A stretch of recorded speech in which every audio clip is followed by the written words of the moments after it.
Hello everyone, and peace of Christ to all of you. Please invite your friends, and if you are a Muslim, welcome. And if you are a Christian, for sure you're welcome. And if you are an atheist, oh boy, come on, welcome. You know, because I'm bored, I said to myself, let us go, you know, like when you have nothing, I mean, I don't know, Muslims don't call us, they don't dare. So I said to myself, let us go and play. You know, like, let us look after the kids. So, you know, like it appeared in front of me a video of Sister Farid. I have to whisper because I don't want him to hear us.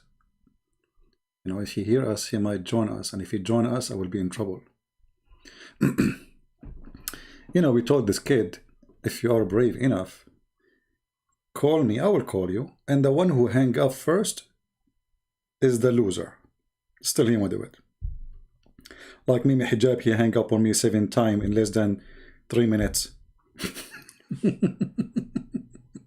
Anyway, so today, Brother Fifi is going to explain to you how Christian princes lie. And I really enjoy the response. It's fantastic. Assalamu alaikum, everyone. This is perhaps one of CP's most awkward videos. And this is why I chose it, because this is the most awkward. I mean, come on. I'm not going to choose something not awkward. I mean, this is the best you can do. Okay. Get your kids out of the room. I'm serious. Get your kids out of the room. We will talk about Muhammad. Why? Are you going to read the hadith where it says, go and bite the penis of your father? Which your prophet said? Why you want to get the kids out of the room? And what do you mean kids? Like Aisha, she was 6 years old. Is that the kid you're talking about? Or in the video you told us that she was mature and she had her period. When in the hadith it says she did not reach her period until she had the age of 14, sorry. What a potato. Hey kids, Aisha, leave the room. We will talk about panties. Go ahead. Serious. I'm not going to be responsible for this one. He is not responsible. Disclaimer. Please, disclaimer. Yalla, bismillah. Yalla, yalla, bismillah. In the name of Allah. You will talk about panties in the name of Allah. I mean, what's wrong with you? Yalla, bismillah, let us talk about panties. Actually, it match. You're right. You choose the perfect name to the perfect topic. Yalla. No problem. Chapter 33, verse number 50. Here we go. Here we go. And this is only a privilege to Muhammad. Only a privilege to Muhammad. Any believing woman and any believing woman who dictate her panty to the Prophet. If the Prophet wished to with her, actually it doesn't say, you know, it says to sleep with her. And this is only for thee, not for the believer. Isn't it obvious that this is a corrupt verse made by the corrupt man Muhammad for the benefit of Muhammad? Who is the only one who get the benefit of this privilege? Muhammad. For those curious, you'll realize by returning to commentaries that the verse is referring to the Prophet, peace be upon him, being allowed to get married without paying a dowry. CP. How I missed that. Muhammad is getting sex for free. Brothers and sisters, Ibn Kathir, and I believe in women if she offer herself to the Prophet and the Prophet wishes to marry her. A privilege for you only. Okay. Okay, why Muhammad should not pay for the sex he will get from the women? Isn't it you Muslim? You say that the dowry is the right of the women for her protection? And where it says to with her, and why he have, I mean, is he a Muslim or he is above Islam? Obviously Muhammad have a privilege, all of them about money and sex. And this is your translation, a privilege for you only. Which a prophet he have a privilege for him only? Isn't it the prophet is the first one who to follow the law? Or he have his own law? God, he made a special law for Muhammad, so he's not a Muslim? Because now, if we say to you, is that for Muslim? You will say no. This is not for Muslims. So this is for who? Muhammad was a Hindu? And look, in my video, I was showing Tafsir al-Qurtubi. He went to Tafsir Ibn Kathir where he said nothing. Because we are talking about what? We are talking about not only women offer herself, we are talking about Zainab, Muhammad is sleeping with Zainab, Muhammad doing the boom boom to Zainab, Muhammad he spy at Zainab, Muhammad he sees Zainab standing, seeing see-through clothing. All of this is gone. He went to Ibn Kathir because there's nothing. And from all the tafsir, he called this, that's it. He refuted me. That's it. The story is over. And if I say to him, do you accept Ibn Kathir for different verses? He will say no.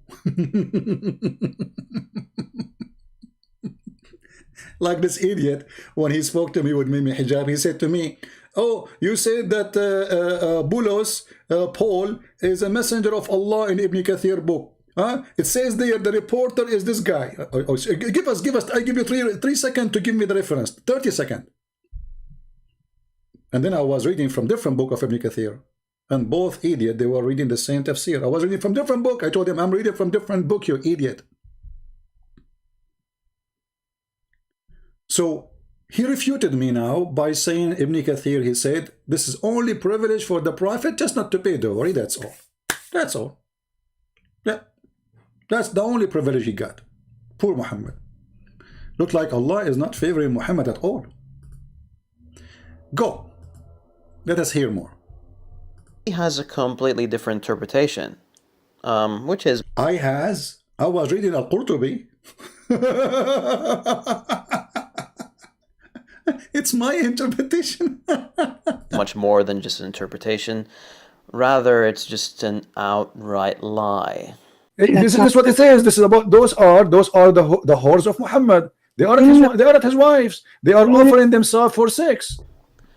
First lie. CP argues that the verse is saying that this ruling is a free pass for the Prophet, peace be upon him, to have sex with whomever he likes. The text does not say this, and we can see quite clearly that the verse... Hold on. Look, guys, the text. And look, he have an arrow. It says, whoever wished to with her. So now it's not about having sex with everybody. It's whoever he wished to with, brother. I mean, don't you see it? Are you blind? Look, he got you busted. Look, whoever he wished to with, how he with her. This is your Muslim translation. Whoever he wish. It's not true. Not every woman he was, whoever he wished, but not every woman. Only the one he wished. To what? To with her. What, the word with her here, which is your translation, mean what exactly? He will put her in the shelf? He will take her, put her in the storage room, in the kitchen, or in the bedroom. Potato. Get us more busted, please. Go ahead. Let us continue. Is referring to marriage. So marriage, whoever he want to marry. I mean, the Muslim, they can have only 4 wives. According to Fifi, Muhammad, he can marry as many as he wishes. Privilege, brother. Only, I mean, what's wrong with that? Okay, but if a Muslim, he have 5 wives, like let us say he have 4 and then he got number 5. Is that adultery in Islam? They will say, yes, haram. Haram, brother. Okay. So Muhammad, wife number 5, wife number 6, wife number 7, wife number 8, wife number 9, wife number 10, wife number 12, to continue until tomorrow, are adultery. No. Brother, it is not adultery because it's a privilege for the Prophet.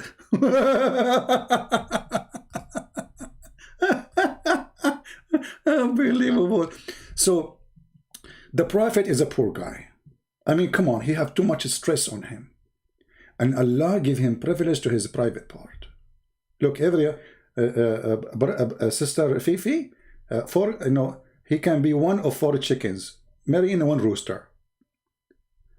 But her husband, he cannot marry the chicken number 5. Haram. That's adultery, fornication. But the Prophet, he can do fornication number 5, fornication number 6, fornication number 7, fornication number 8, fornication number 10, fornication number 11, 12, 13, 14, 14, because he's a Prophet. It's a privilege. I mean, come on. Have you been a prophet before? They will say to you, what about like in the Old Testament, it says there is a prophet, he have 700 wives. It's not God. This guy is a king and he was a lousy person. And even the God, he condemned his behavior. And the story even mentioned in your book. He have 99 goats. My brother, he have 99 goats. So Muhammad, he have a privilege, and the privilege is about his private part. And yet, the prophet, he don't have sex with whoever he want, only with the women he wish, between two brackets, with her. I'm convinced. And actually, I'm silenced. Continue. It's not what it says. This is what it says. Any woman, she can give herself to the prophet. And not only that, Muhammad, hold on. After that, Muhammad, he started receiving ugly women. They want to sleep with him. And Muhammad, he look at them. They are disgusting. So look what he did. He made a verse right after it. He says, "Thou mayst defer who, you know, the one who turn away from him, or the one who choose." So Muhammad, he can, okay, let us say you come to him, you don't like how you look like, maybe you're older. So he say, okay, this is too much, too many women, they are coming to sleep with me. So what I will do now? So he made a verse says that Allah told me I might choose and I might delay the one later. So Muhammad, he was giving himself more excuse to use and abuse women, because there's many ugly women. They start coming to Muhammad, and the reason they want to sleep with him, because if they sleep with Muhammad, they will be considered as women of Muhammad, and that means they will have a free food forever. They will have a retirement plan. They will have respect of the believers, because that's it. They are the, excuse my language, they are the bitches of Muhammad. Second lie by CP. There is no evidence for his claim that this has to do with unattractive women. This is nothing more than an outright lie.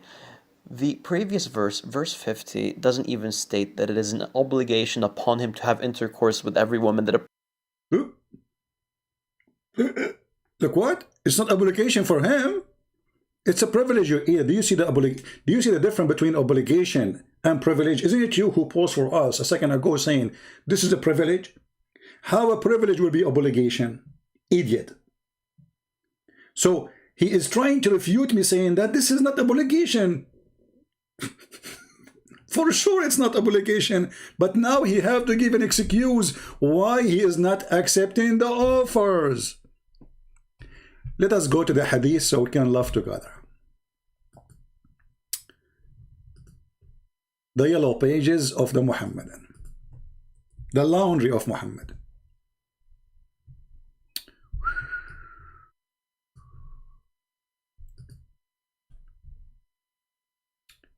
I was among the people with the Prophet when a woman stood up and said, "O Messenger of Allah, she has offered herself between two brackets in marriage."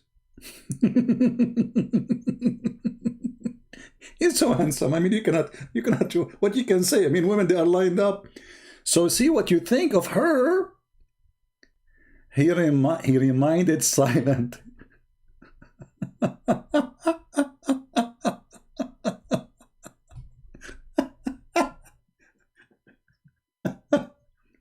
He got scared, like, what is that?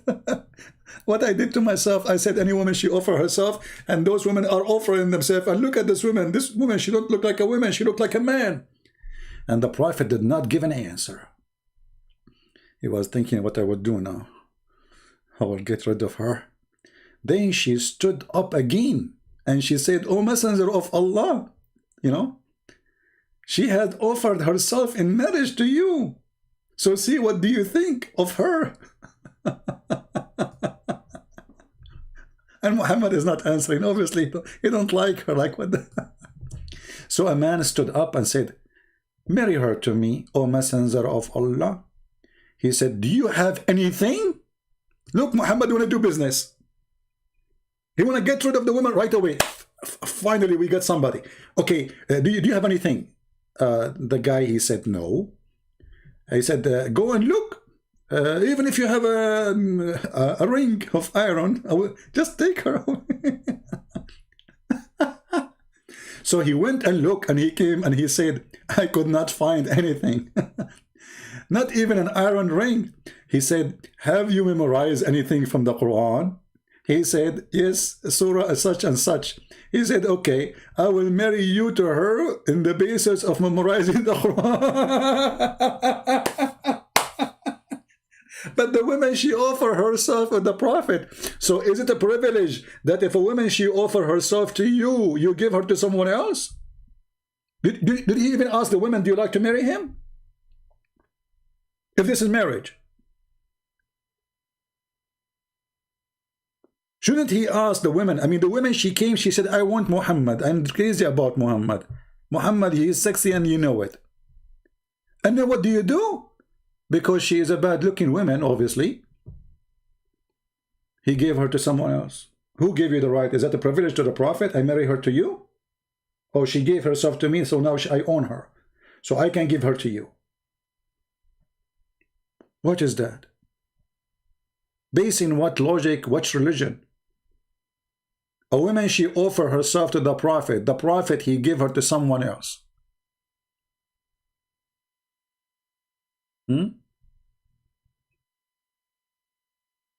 So he said, this is not true. Actually, it's the verse about the Prophet, he differ any he like, he don't like. This is just, you know, it's not obligation anyway. So why? So are you saying the verse there where it says any women, so if the Prophet, he want to differ any, there's no need for it? Are you saying, Fifi, that Allah made a mistake and he said something is not needed? That's what you said. You said, actually, in fact, it's not obligation. So what's the point of this verse?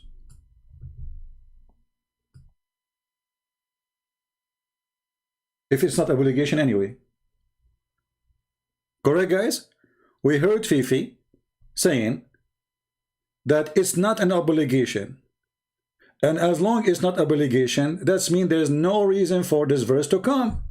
To say, oh, okay, you know what? You can differ any, you can delay, you can refuse, you can accept. If it is not obligation anyway. So what the point of this verse? Obviously, the point is Muhammad giving himself an excuse now because he opened the door for offer. And people want to know why their offer is rejected.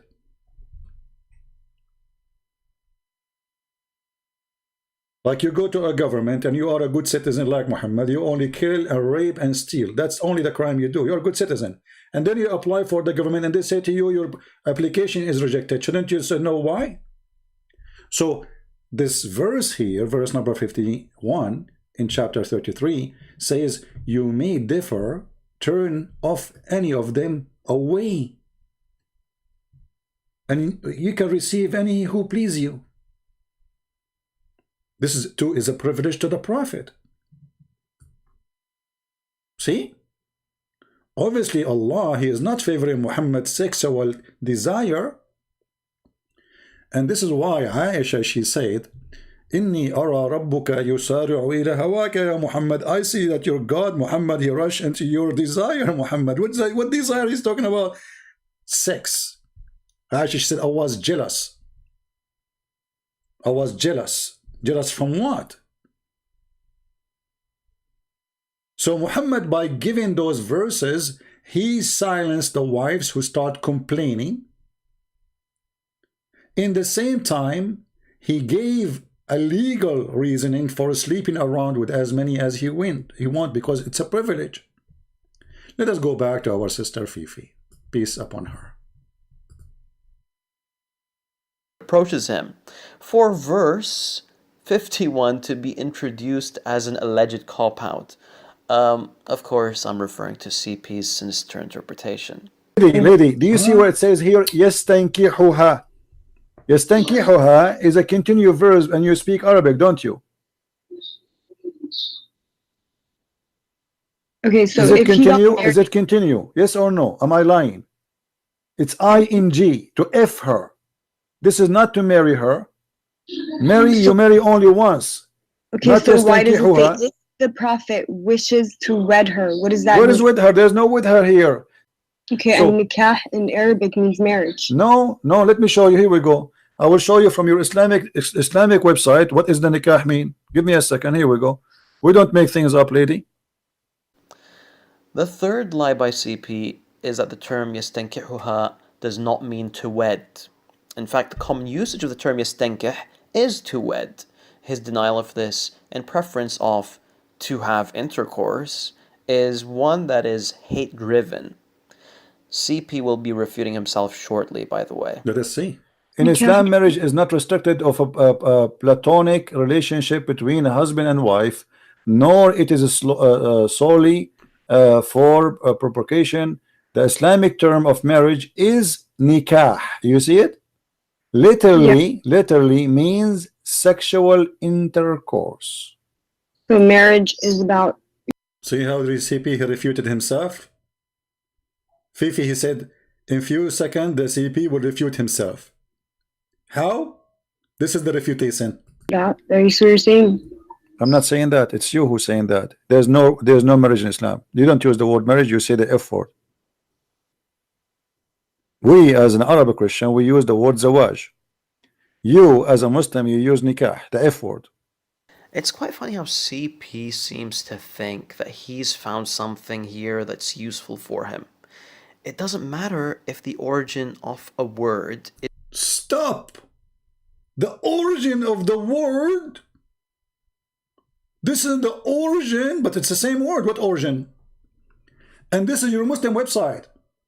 They are not saying the origin, they are saying literally means sexual intercourse. And now Fifi, he will make a cartoon. Look at this cartoon. To refute me, cartoon. Is used in a way if the common usage of the term has changed. The common usage, it says, but this is your website. This is published now, 2020-21. It says the word nikah literally means sexual intercourse, not used to be, idiot. Not one upon the time used to be, idiot. It says the Islamic term of marriage nikah literally means now, means not yesterday, not the day before, not the origin, potato. And this kid, this is explain why he don't dare to call me. I'll let me call him. This is the origin, brother. CP is driven by hate. This is the origin. Where it says the origin. Anybody see the word origin? It says means, literally means. In Arabic, we have a word for marriage. It's called zawaj. Use it. Why you want to use the word which is, according to Fifi, originally mean F-U?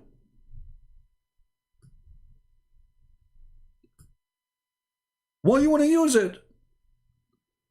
He just admitted, according to him, this is originally, brother, originally.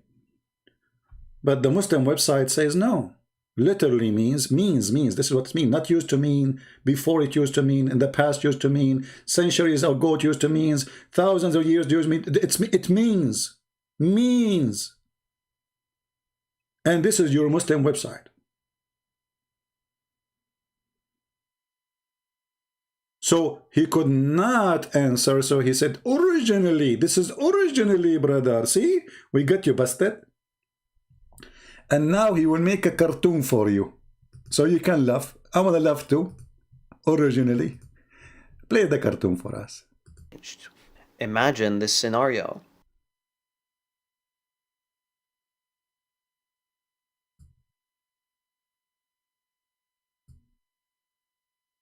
A contracting company purchases a crane for $100,000.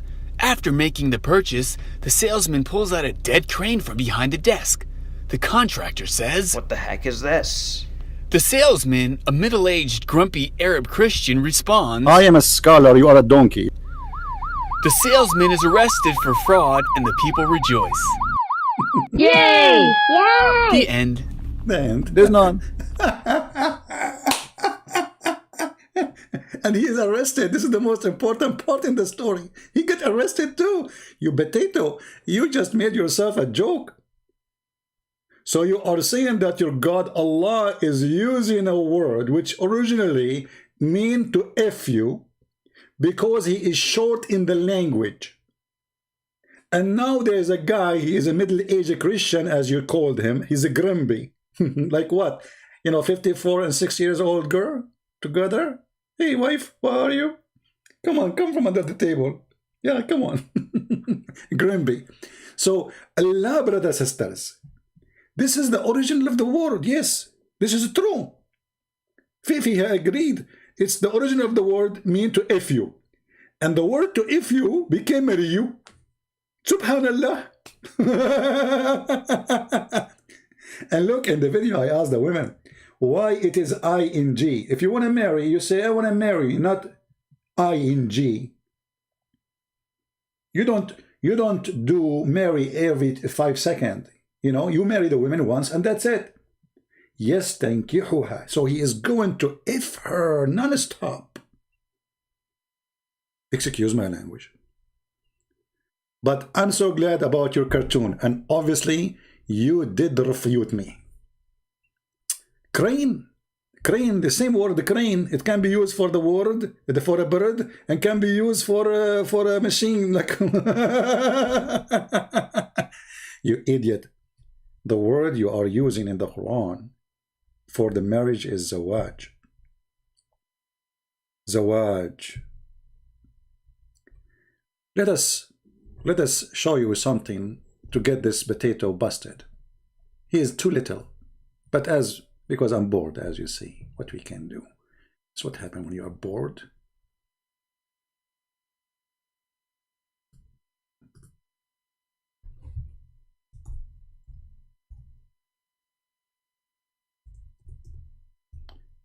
We are typing in English again. This is typing Arabic.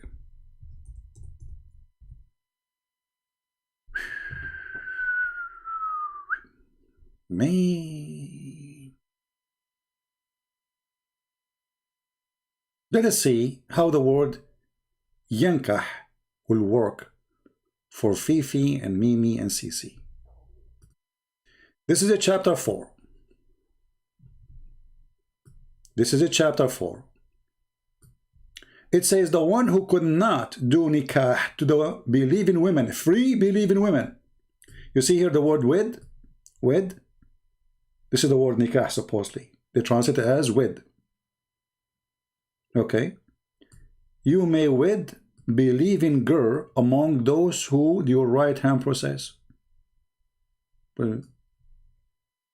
What? This is what it says? Let us go back a little bit. It's forbidden for you, married women, addition to your mother, your sister, your daughter. Forbidden for you. Okay.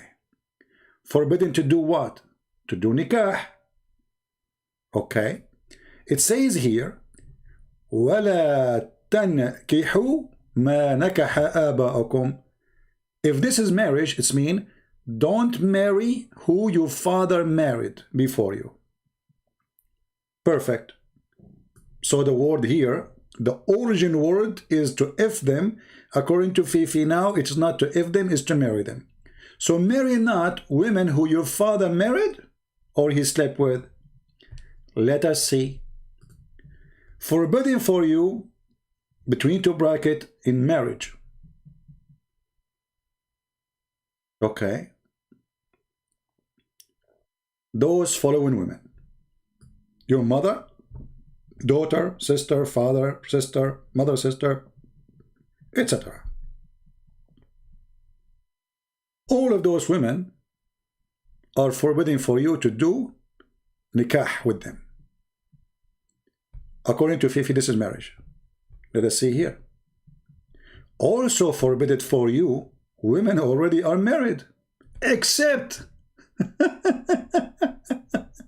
whom your right hand possess. So you do nikah with married women, you marry them or you if them? They are married. Your prophet, he made a verse in the Quran saying, you can do nikah to women who they are already married. So it's already those women who they are already married, they are forbidden for you, except, do you marry a woman already married? Or you F them?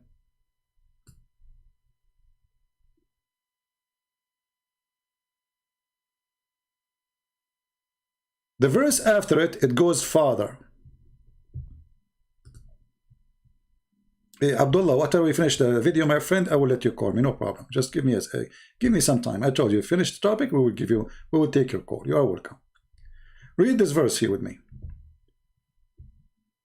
If any of you could not have nikah to a free woman, what he will do? Let us change the translator. Because it's lawful for you to sleep with your slaves anyway. So what do you mean wed? What do you mean wed? They keep repeating, saying to marry, to marry, to marry.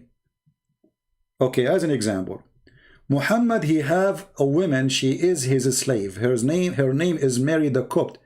Did he do nikah to her or he didn't marry her? The answer, he did nikah to her. And this is the story where Muhammad got busted by his wife and she found him sleeping with Mary the Copt.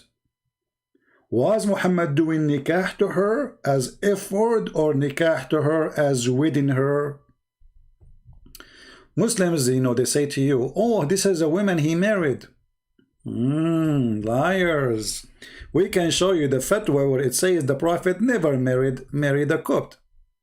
So according to what law he was sleeping with her? They will say to you, she is his right hand process. Stupid. The right hand process is women who they are slaves from war. Mary, she is not. She was a gift. Your prophet here received gift, a human trafficking. He received the gift. He opened the box, Amazon shipping. He found Mary, her cousins, the whole family shipped to him.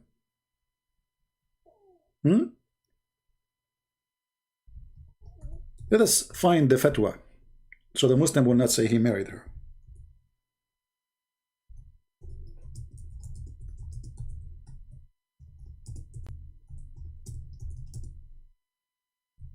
You know them.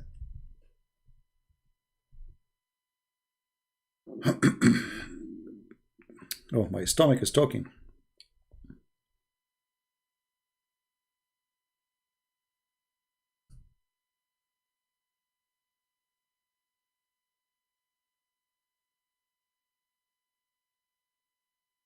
Okay.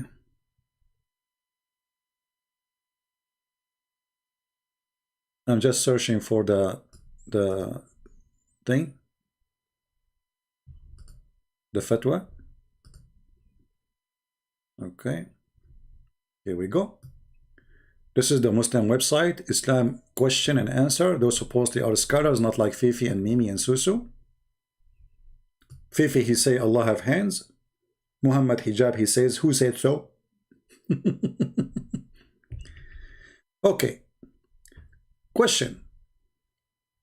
Was Maria al-Qubtiyya one of the mothers of the believers? Muhammad even made them mother of the believers so nobody can sleep with them. Privilege to the Prophet. He sleep with women, that's it. Nobody can have her. Even after he died. He owned the women. Question. There's no doubt that Maria the Qubtiyya was the cucumber. I don't know how to say the word. Concubine. She was the cucumber of the Prophet. He insert her as he wish. Praise be to Allah. The answer. The Prophet, peace and blessing upon him, he did not marry Maria the Qubtiyya. Rather, she was a sex slave. And she is a gift from the ruler of Egypt. So the Quran says it is lawful for you to F women who they are, even if they are married, as we showed you in chapter 4 verse 24. Even if they are married, you can't do nikah to them. So nikah cannot be marriage. Muhammad was doing nikah to marry the Copt without marriage, and he never married her. And the Quran gave Muhammad license to have sex with right hand possessed from war. This woman, as you see, she was given to him by Al-Muqawqas, the ruler of Egypt.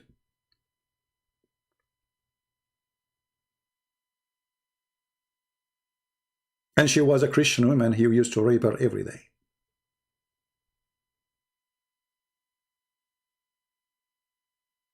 He did not marry her.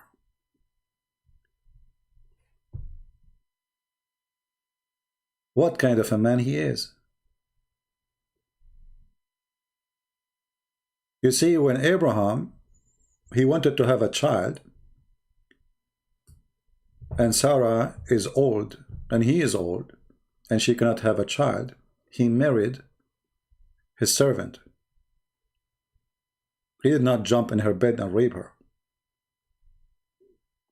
Muhammad the rapist was raping his slaves, who they are not even from war. Not only Sophia and Juriya and endless number of women, who they are married. He slept with her, slept with them, and he raped them. Muhammad even, he go after the maid. She is a maid. She's a servant, slave, yes. But there's no license in the Quran. It says you can have sex with women who they are given to you as a gift. It's only Malakatul Yamin. You can ask, what is Malakatul Yamin? You will see they are the captive of war. What is Malikat al-Yamin? I will search in Prophet Google, peace be upon him. And right away we get the answer. islamcritiqued.org. islamcritiqued.org. Ask an imam. Yeah, I think this is Fifi asking the question. He says, I am a Muslim boy from Bahrain. Okay. So he's asking, what is Malakatul Yamin? What is a Malakatul Yamin? No, this is very long. I will read all of this. What is that? Give me a break. By the time I finish it, the people will be sleeping. Okay.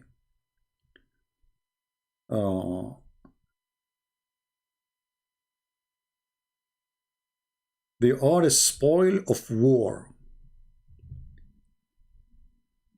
The Mujahideen took positions of slave women as them take possession of the spoil of war. Let us go to a different website. This is too much reading for nothing. Look, there's too many videos, you know? Too many videos, brother. Questions about Islam. So this is a question about Islam. Okay. Milk Yamin means here we go. Shopping with women outside of marriage. Malik al Yamin. You know, the best way I think he got to her. Oh, this is a story here. Let us go to the Quran. Better from just looking around.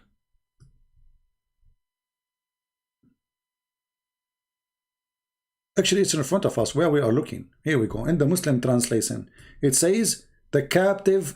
Read it. It's forbidden for you, married women. They are forbidden for you. Save those who they are captive. What do you do to them? You do nikah. So they are captive. Those are the right hand possessed. Why not go and look around? It's in front of us.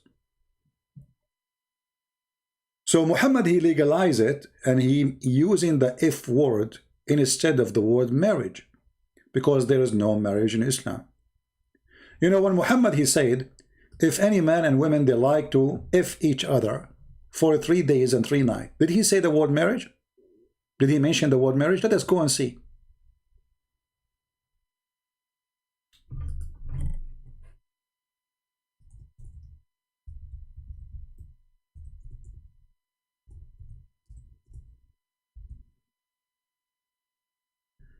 In the Muslim translation, they added the word marriage. But is it true the word marriage is there? No, never. Read carefully. أيما رجل وامرأة توافقا فعشرة ما بينهما 3 ليال فإن أحبا أن يتزايدا أو يتتاركا. Can we take this to the Google translation? Shall we? And then we will find there is no word marriages exist. And look, the chapter name forbidden it of nikah al-mut'ah. Okay, if nikah is marriage, Fifi and Mimi, they get upset when I say sons of mut'ah. Well, if mut'ah is marriage, why you get upset? Go watch their video. They said, do he dare to say that to us face to face? So, nikahul mut'ah, then it's not marriage, obviously. So, if I say to you, nikahul, you are sons of mut'ah, obviously you did not understand it son of marriage. You understood it as son of prostitution. For this is nothing but prostitution. What is the marriage here? And now if we take this hadith and we take it to Google Translation, peace upon him, and we click at translate, in front of you the Arabic and the English, which means that both sides now will turn to be English. Translate to English. The challenge is, are we going to find here in Arabic the word marriage? Or the Muslim, they inserted it here to marry temporarily. What kind of religion this religion is, to marry temporarily? Let us click at translation. I want you to focus with me, please, in the Arabic translation, where it's going to turn into English by the magic of Google. Find me the word marriage in the Arabic translation.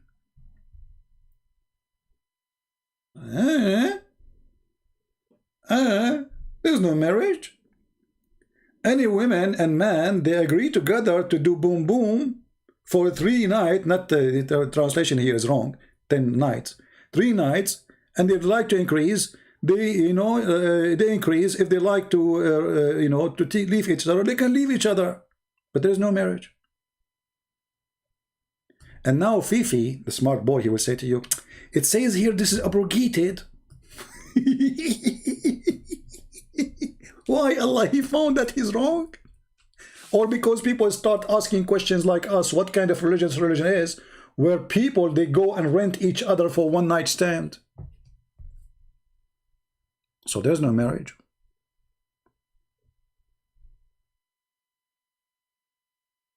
This is marriage? To hire a woman to stay with you for 3 days, this is marriage. And she get paid for it.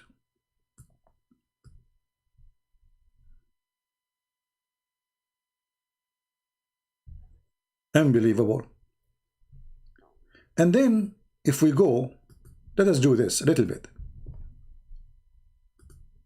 You know, we mentioned in the video, and Fifi, he answered, he said, Christian Prince would refute himself. He said the origin of the word is nikah. The origin. Okay. Let us go there.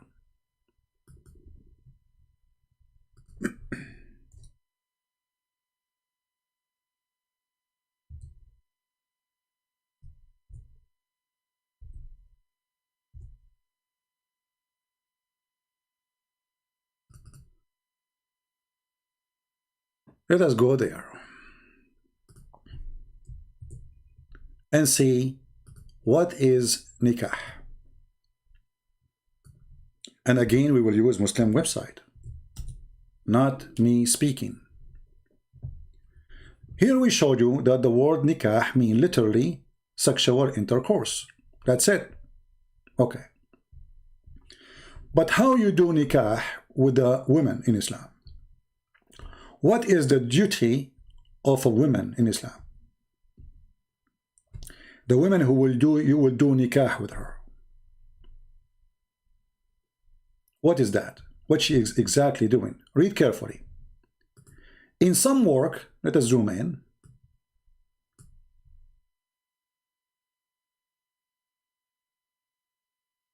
In some work, yes, this is a contract of work. A special term is applied to women who participate in the muta. Between in Arabic now they are saying mustajara. What mustajara mean? Or rented women. Muta is considered kind of rental. Let us stop here. As long the word muta, the Muslim, they add to it the word marriage. So how it is marriage and you are renting the women?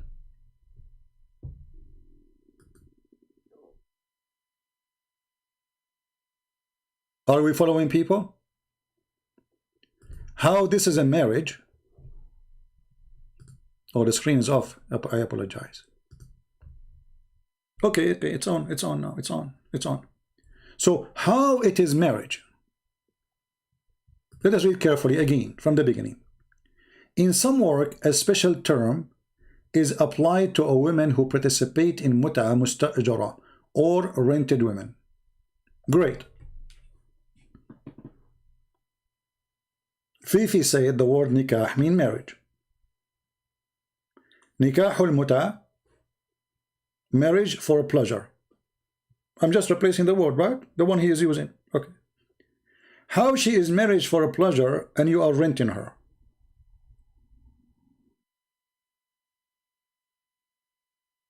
Any Muslim can tell me? How we can rent a woman? By marrying her? When you marry a woman, you are renting her? Or you are renting her private part? Muta is considered a kind of rental because in general, a man basic aim of this kind, between two bracket, marriage is sexual enjoyment of the women. This is the aim of this marriage. How we can call it marriage? So we rent the women in Islam. She is married. She's rented, yes, but she is married, brother. This is legal, halal. And my purpose of renting you is sleeping with you, halal. It's not to have a family. No. Just we want a boom. 3 days, 3 nights. What is the word marriage? This is why in the hadith of Muhammad, the word marriage never appear. In return, the woman she receive as a return of his enjoyment, she receive a certain amount of money or a property. So in the video, Fifi, he said the Prophet, he don't need to pay dowry. Remember? He don't need to pay rent. The Prophet, he will rent the women for free.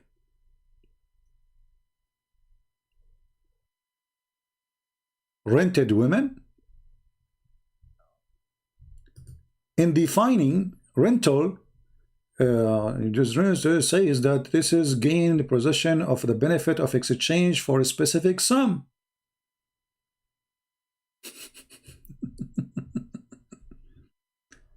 The only religion who allow you to rent their daughters. And this is a religion, and they are talking about this is not effing her, it's marrying her. Hello. What a disgusting cult. I'm not going to ask now why Muhammad, the Muslim, they say that Muhammad, he made a hadith forbidding the muta. But the muta is a Quran. How you can forbid the Quran by Muhammad's statement?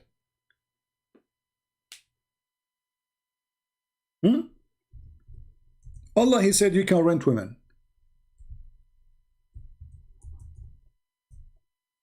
Muhammad later, he changed his mind. And he said, don't do it no more. Actually, there's very strong hadith saying that the Prophet of Allah and his followers, they practice muta. Even after Muhammad's death, they continue.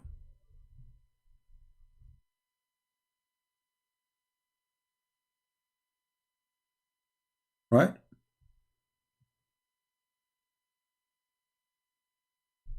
Let me try to find you the hadith.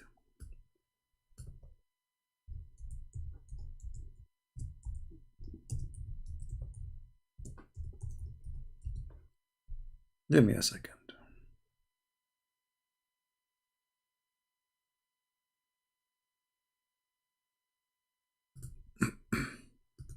And don't worry, I will show you the screen again. Let me find the reference. By the way, a few hours later we will be live on air. I don't know how we can do it now. Maybe I will change the timing. Let's see.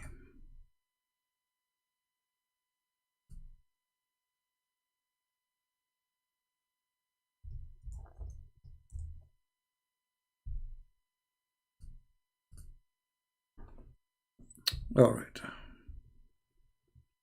This is Sahih Hadith. This is Sahih Muslim. The book of effing, not marriage. You see, they say the book of marriage. As you see, this is muta. What marriage?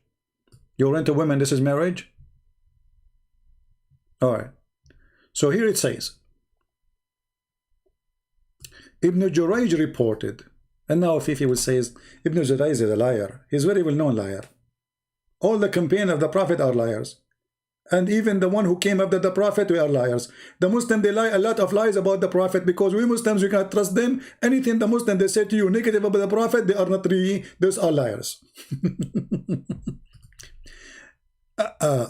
Ati reported from Ibn Jurayj, Ata, he said, Abdullah came to perform Umrah, blah, blah, blah, blah, blah, blah, blah, blah, blah, blah, okay, and says, and then we did mut'ah.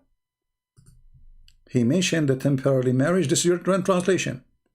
Whereupon he said, yes, we had been benefiting ourselves by temporary marriage during the lifetime of Muhammad and during the time of Abu Bakr and Umar. So this is after Muhammad he died. Abu Bakr, he became a caliphate. Umar became a caliphate, and the Muslims still practicing renting women. So what happened? And this is Sahih Muslim.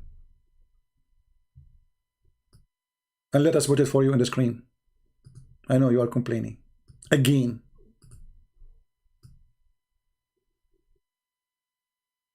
The book of Nikah, the effing book, chapter of Nikah al-Mut'ah.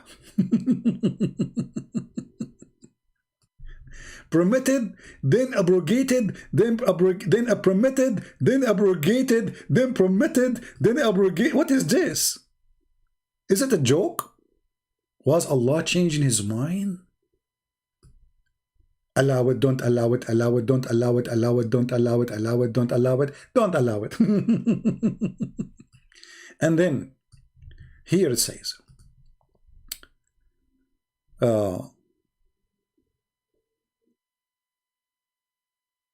they are asking him about the nikah al-mut'ah, which means to F a woman by renting her. He said, yes, yes, we did it. Yes, we had been benefiting ourselves by this effing temporary contract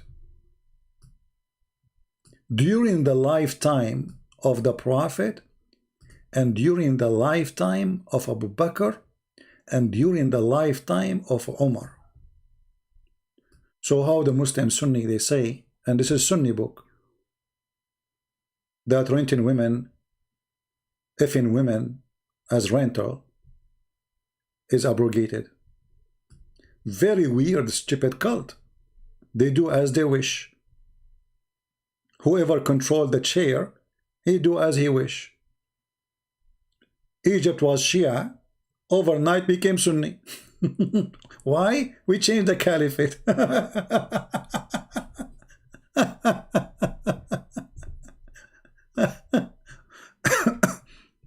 So now let us continue with the video of our sister Fifi, because this is taking so long.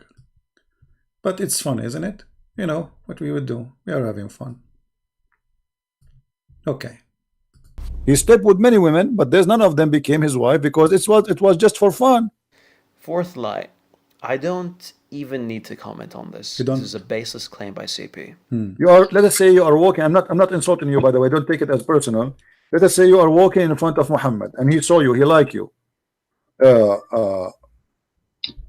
According to Islam, if his eyes fail onto you, which means he saw you, he like you, your husband, he have to divorce you immediately so Muhammad can sleep with you. قال ابن العربي. Let us see what قال ابن العربي. Hadith or Quran? This is Quran interpretation for that verse. Read. You know Arabic, that will make it a lot easier for me. Do you see in front of you on the screen the Arabic? A challenge to Sister Fifi to read the 16th privilege of a Prophet Muhammad in the book of Al-Qurtubi. Instead, he opened for us Tafsir Ibn Kathir. We did not even open. You know, when you refute somebody, shouldn't you even read at the same page he's reading from?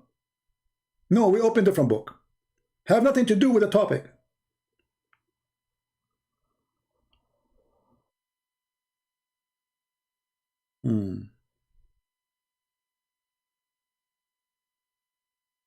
This is what I was reading, Al-Qurtubi. Let us read together. Do you see it, Sarah?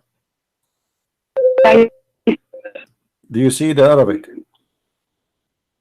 see it. Okay, does it say إذا وقع بصره على امرأة وجب على زوجها طلاقها وحل له نكاحها? How disgusting that is. You just said you don't accept that. If Muhammad, he look at you and he like you, your husband must divorce you immediately. So the Prophet, he can, with my respect to you, he can sleep with you. Fifth lie. CP makes the claim that this is according to Islam. And that's just the way it is. Now, in reality, it's a fringe opinion that seems to have only been attributed to Al-Juwayni.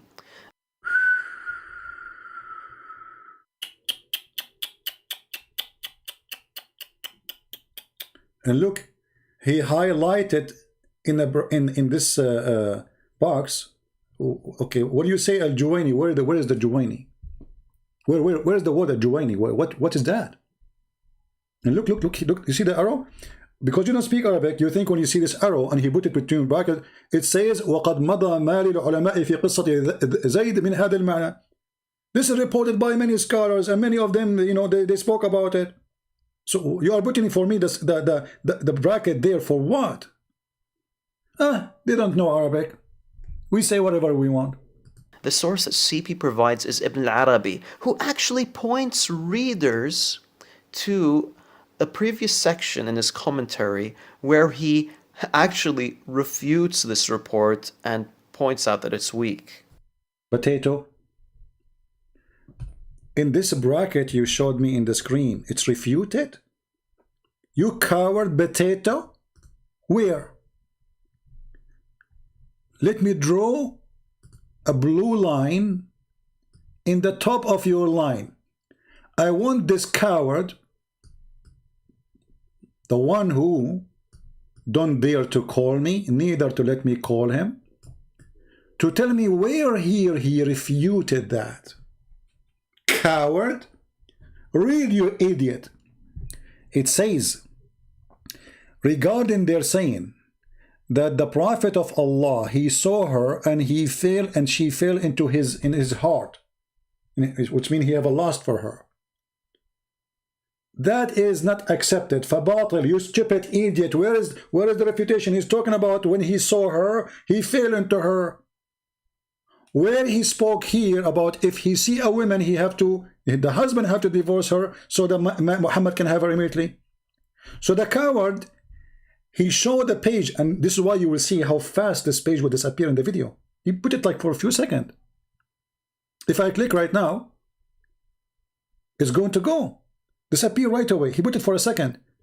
What this guy is saying here, that the statement that when the Prophet, he saw her, he fell into her, he says, well, how that can be if she grow around and he saw her many times, so how come this is the time his heart fell for her? And now when she have a husband, he fall for her?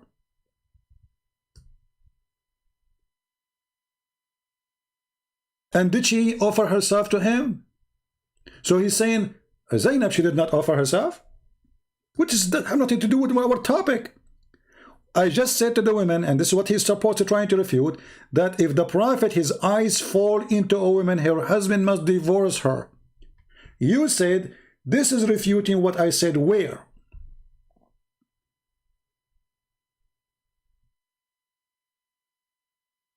Coward. And now if we take it off,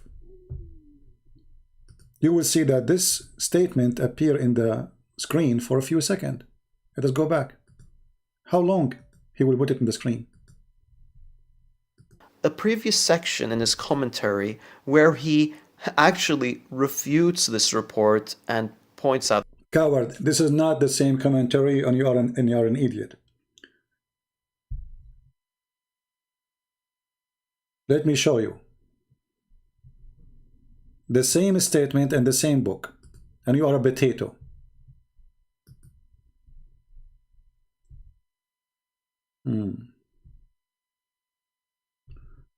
Give me a second, let us find. This is what he was quoting. I will put it in Google translation so everybody will see that this guy is a potato. He don't know what he's talking about, and because he's a potato, he is quoting something have nothing to do at all with the topic. I said that Ibn al-Arabi said that if the prophet, his eyes fall into a woman, her husband must divorce her. He said this is refuted here. Let us open the screen for you. All right. Fatwa number 47954. How accurate the story of etc. which mentioned in Al-Tabari, Al-Qurtubi, etc. Talking about the same topic. Then this guy, he searched Google, he did not know where he's quoting from. He said this is from the same place.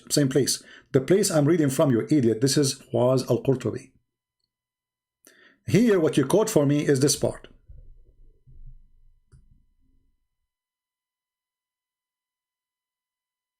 Until here, this is what appears in the screen. So now if we click at translate using Google translation, are we going to find any relationship of the topic we are talking about, that if the prophet, his eyes fall into a woman, her husband must divorce her? Or here he's talking that when he saw her, the statement when they say in the tafsir, that when the prophet, he saw the women, which is Zainab, he liked her. She entered his heart. That statement is batil, can't be accepted, because he was with her all the time. And at that time there is no hijab, which means she is in front of him wearing no hijab, so he can see how beautiful she is. So how she grew up with him, and he grew up around her, or they are living around, and he did not notice her every hour. And he did not fall in love with her until she have a zawj, until she have a husband. So this guy is trying to refute a logic, but he's not refuting the story, because he is just trying to say, but this is not right. Let us use Google translation and show you how this guy he lied, by saying that this is refuting by the same guy. It says, the narration are not corrected about what? Imam Ibn al-Arabi Malik, he said, as if they are saying that the prophet, Allah pray on him, not for him, he saw her and she fell in his heart. Then it's a void. If only her husband has a gift. The translation is really stupid here. So, I mean, Fifi, he knew Arabic, and he knew I'm not lying. In front of you it says. So, they live together, they are around each other, and then how come now he noticed her that she is pretty? But Ibn al-Arabi is the same person who is saying, if the prophet have 16 privilege, potato. Let us go here. And this is why you don't want to open the page and read for us. Ibn al-Arabi himself saying the following: وأما ما أحل له صلى الله عليه وسلم فجملته 16. And what is made lawful for the Prophet, which is a privilege, 16 things. I will use Google Translation. This is Ibn al-Arabi talking.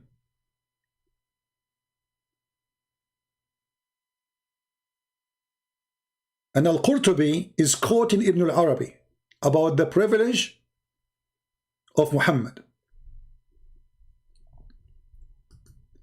Now, if Al-Qurtubi is a stupid and he is a scholar, so you Muslim, you call him a scholar for what reason?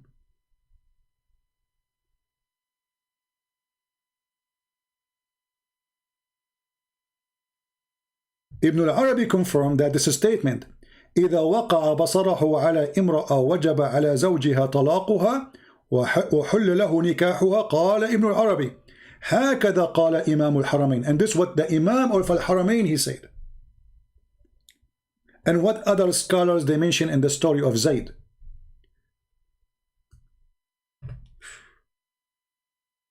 And this is a refutation supposedly. So it is mentioned truly in the Quran interpretation in many Islamic books, not only in Al-Qurtubi, that the Prophet, when he saw Zainab, he have a privilege. And this is why now they are counting for us the privilege of Muhammad. What is the privilege of Muhammad? There are 16 privilege.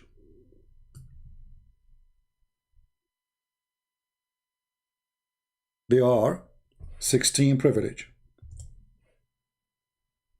Let us find them.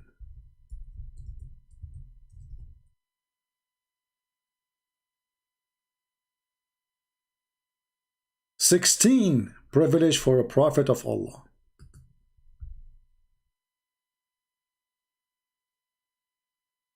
What are they, the 16 privilege?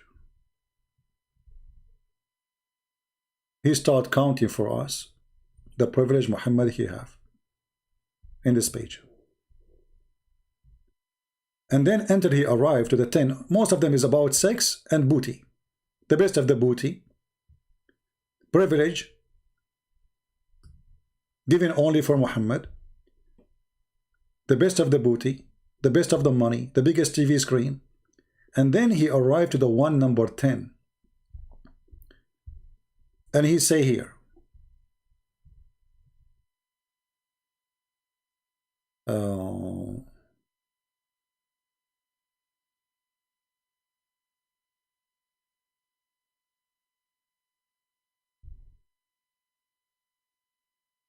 actually here he continue with more numbers, more than 16.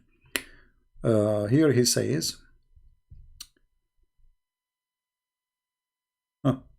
number 10, if his eyesight falls on the woman, her husband must divorce her and her marriage is permissible for him. Fifi, he said, well, no, he have to wait iddah. He have to wait 3-month period. That is the important now. Because I said, so he can have her immediately. Yes, immediately. Waiting for the iddah will not change the fact that she is his. That's it. The guy, the husband, he must divorce the wife for who? For Muhammad. Who is going to sleep with her when the 3 months is over to be sure she is not carrying a child from the previous man? Muhammad. So immediately. She is his immediately. If his eyes fall on a woman. And why Fifi did not read that for us and tell us why even you Muslims saying this? Instead, he quote for us saying that it doesn't make sense that the Prophet, he saw her and he fell into her because she was around. This is what Ibn Arabi was saying in the quotation Fifi was saying. He did not deny that Muhammad have a privilege. You see the coward? I will give you the link for this and you can use Google Translation yourself. You do not need to speak Arabic. It's a privilege. They are counting his privilege. Here there is no opinion. This is not opinion. The privilege of the Prophet. Only Muhammad have those privilege. If his eyes fall into a woman,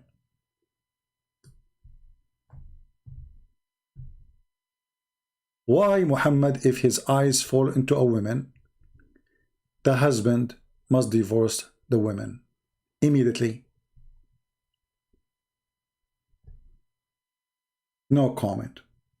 Let us go back to the video because this is getting so long, and supposedly I will be live and again in 2 hours or 3 hours, I don't know. And now you will see how fast he take off this refutation from the screen. He take it off in a second. A previous section in his commentary where he actually refutes this report and points out that it's weak. This is the interpretation for the Quran. It's See how fast he put it in the screen? He took it right away, you know, fast. And he is showing us, why you don't use Google translation like I did, so everybody can see what you are reading. Does it say it's not accepted that if his eyes fall into her? Or he is saying it does not make sense that the women she was growing around him, she have no hijab and she was walking around and now he saw her. But Ibn al-Arabi, he ignored the fact that Muhammad, he saw her because she was wearing certain kind of a clothing. Not only she was around. There's a huge difference. There's a woman, she dressed always outside. I see her, I say hello to her. And one day you see her almost naked. And then Muhammad, his private part move. And this is what the tafsir is saying. So Ibn al-Arabi was saying, it does not make sense. She's around him all the time, so he saw her. Now he like her when she have a husband? Has a fasid. That's bad. He don't accept that to the Prophet. But this is what the story is saying. And the story is saying too, that she was mutafaddila. She was almost wearing nothing. Let us go back. Maybe we need to use Google Translation again. Let us go back.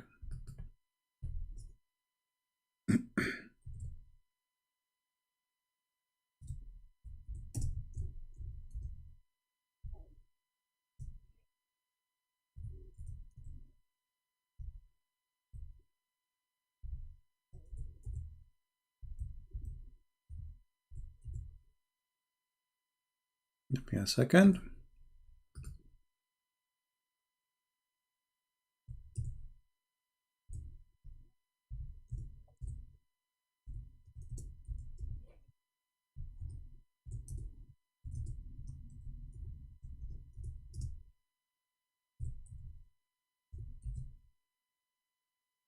All right.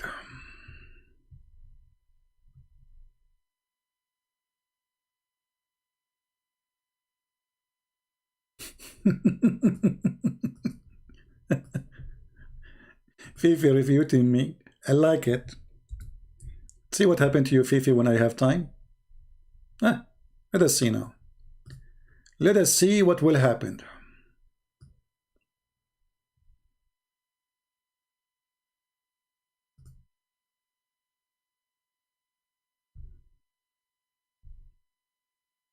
Give us a second. A moment. And everybody will laugh.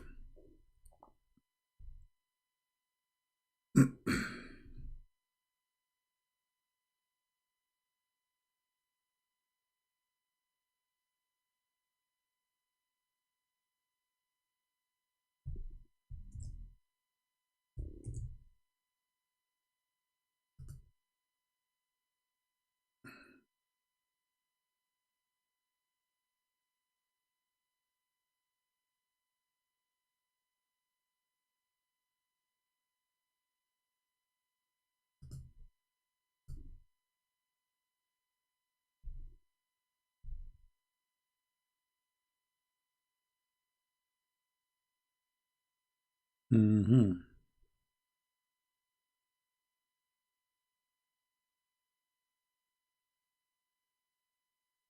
I have the hadith in front of me, but I want to find an authentic website. So then I say, oh, this is just, you know. Okay.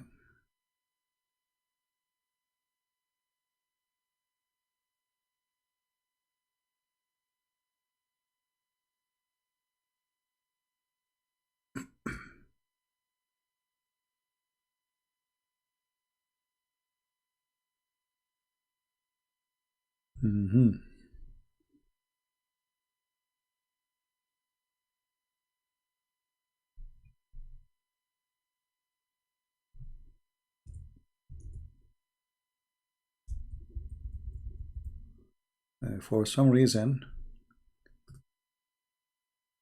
hold on.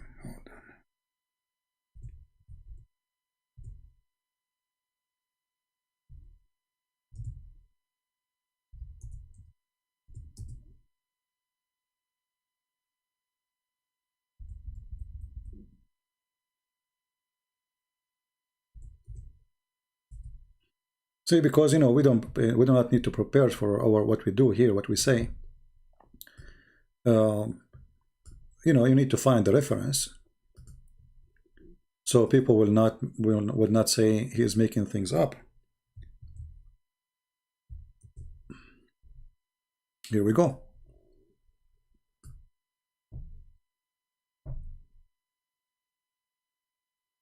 Read carefully with me. How Muhammad, now he saw Zainab. Did he see her normally like she is walking in the street or coming to his house? No. It says here, وقيل إن الله بعث ريحا فرفعت الستر وزينب متفضلة في منزلها فرأى زينب فوقعت في نفسه. So Ibn al-Arabi, the idiot, he says this doesn't make sense. Muhammad always he saw the women. So how now he love her, or he have a lust for her to sleep with her when she have a husband? But he ignored the fact that Muhammad, he saw her now almost naked. Let us use Google translation. And again, if you want to find this, you have to go in the page, like let us say maybe 30 lines, you know, in the page. Like in the second part, let's say there's first part, second part, and here there's a dot, and then this is the part here. So it is Google translation. You can search, when you use Google,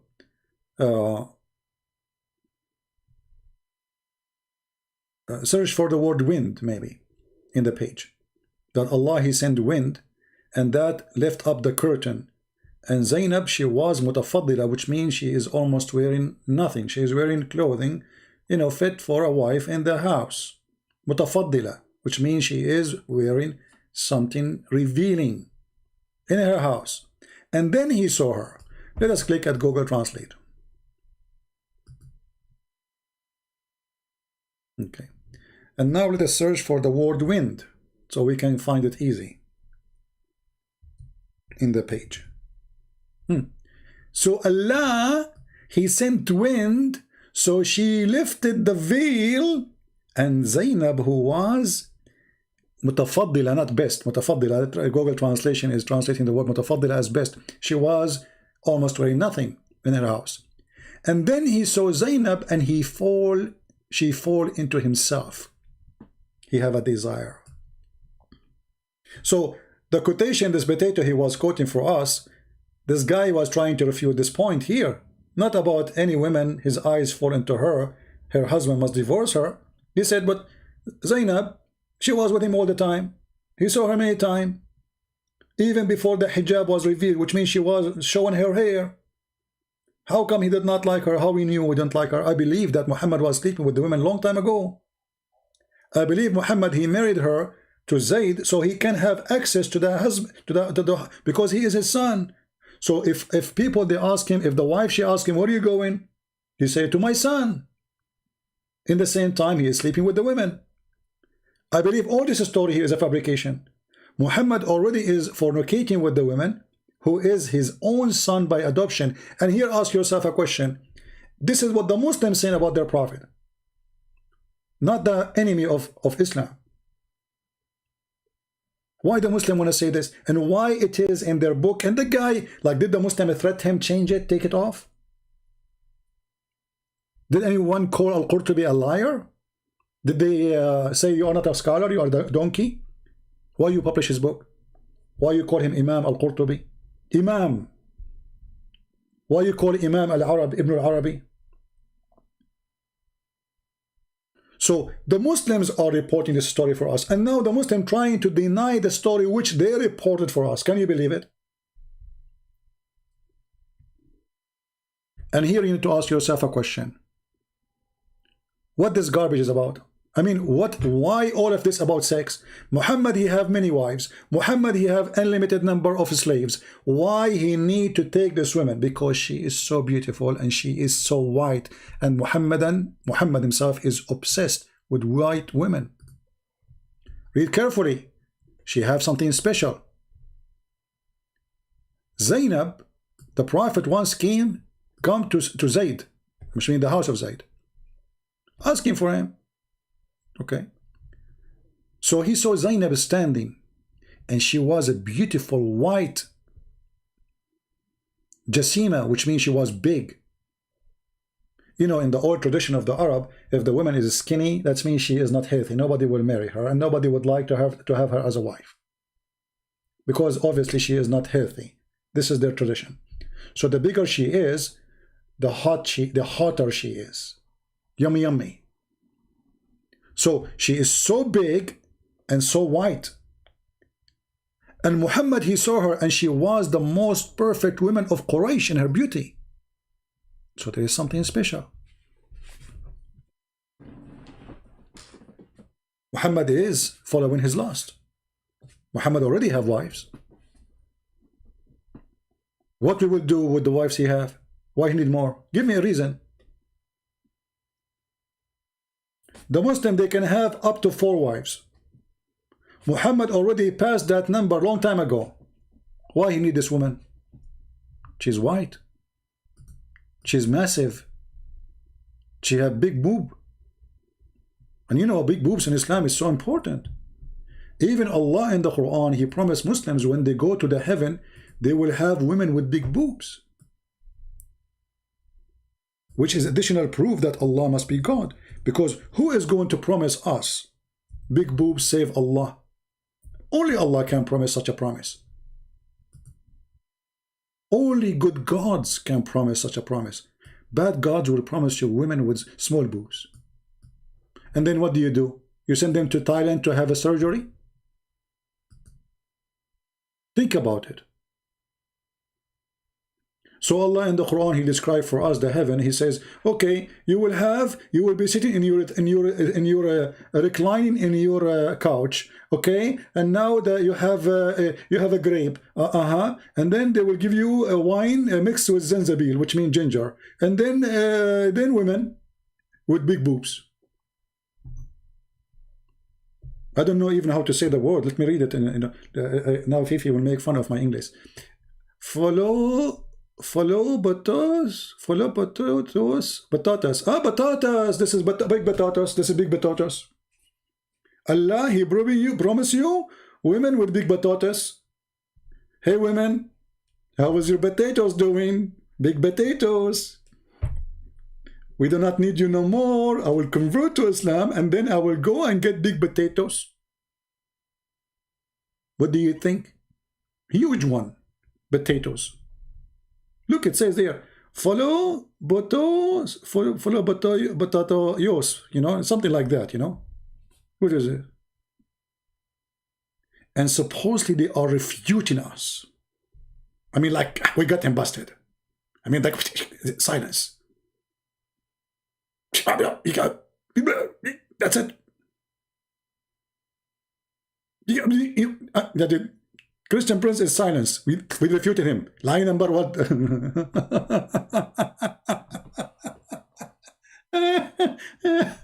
Unbelievable. So beautiful. Let us finish this video because it's getting more hilarious at the end.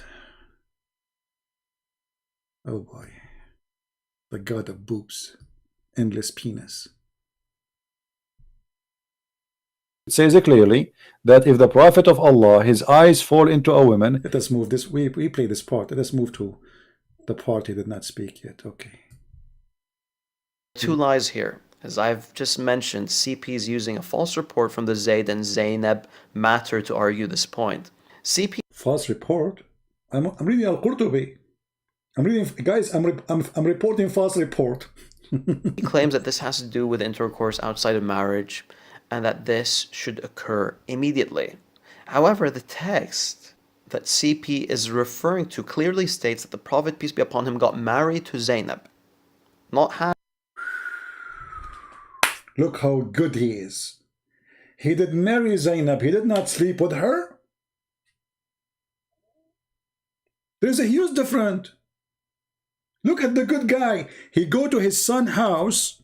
He flirt with the wife and he said to her, praise be to Allah, the one who made my heart to flip for you. And look how decent he is. He married her.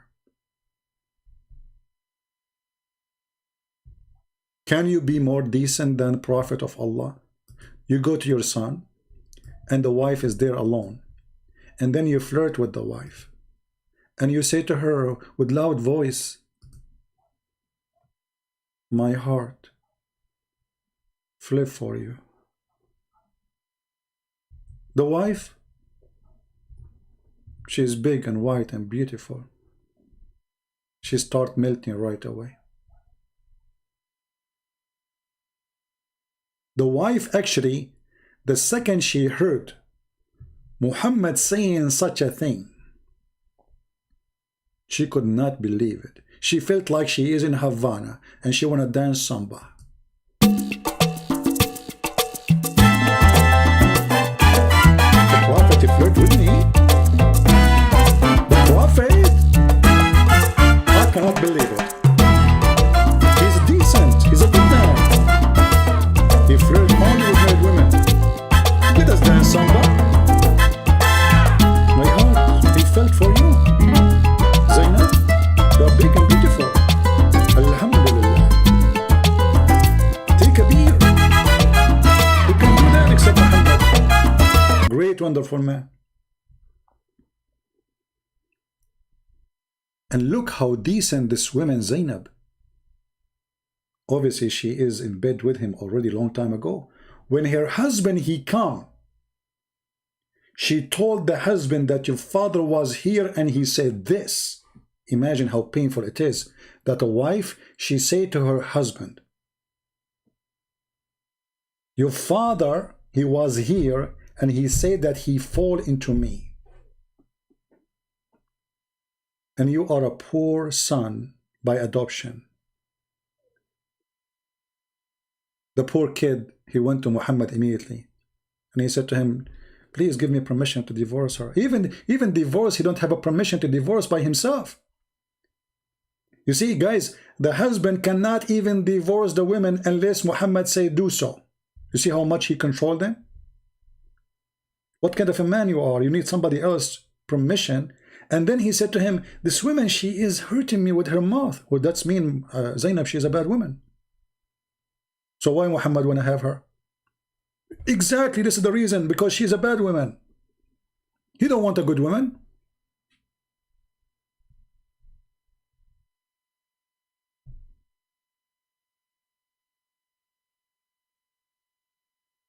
Do you see? Muhammad do not need good women. He want a bad woman. She is a bad woman, obviously. And you know, imagine if you are just a woman who is married to a friend, you know, I mean to your husband, and he have a friend, not your father by adoption, a friend, just a friend. What kind of a friend? He go to his own friend house and he flirt with the wife when the husband is away. And I want Farid to tell me why he did not mention that Zainab, she said that each time Zayd, he tried to sleep with her, Allah, he made his penis swell.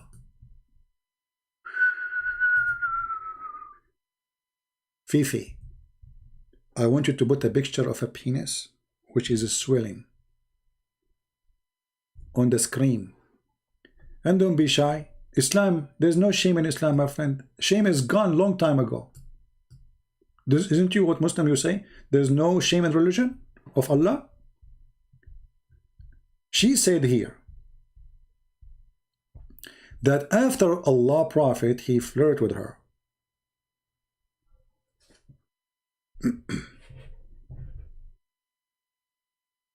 Let us go and see where it says each time he want to have sexual relationship with her.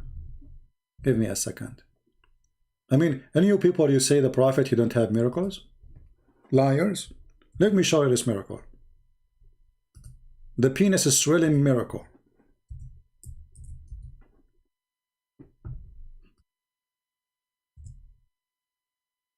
Okay.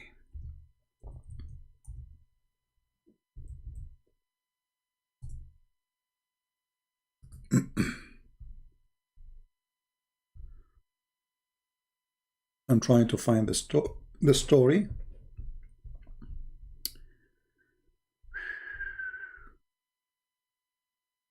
Where is the story? Okay.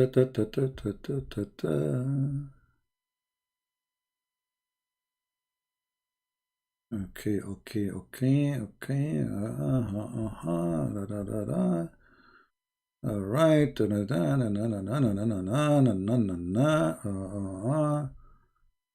Okay. What happened here? Hold on. This. Okay. Hold on.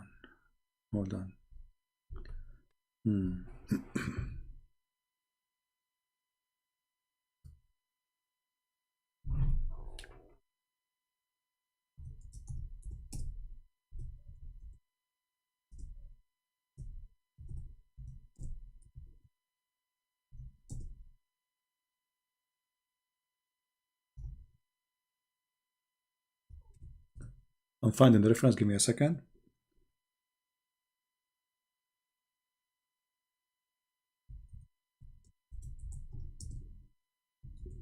I will show you a miracle which no other religion and no prophet have such a miracle like this. Clear proof that Muhammad is a prophet of God.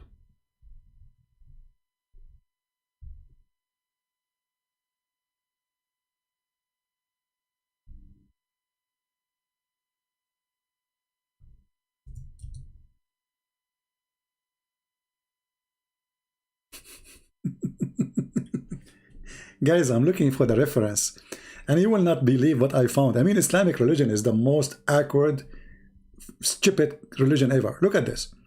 I'm looking for something different. I'm looking for it should appear in the same there in the same page in the Islamic website of Saudi Arabia. But then I found this. I mean, I'm not even looking for this. Excuse my language. What is, according to Sharia law, the opinion of entering the finger in the anus of the wife during the sexual Imagine in Islam, you send a question to a scholar saying to him, hey, I'm doing this in my bedroom. I enter my fingers into her. Can you believe it?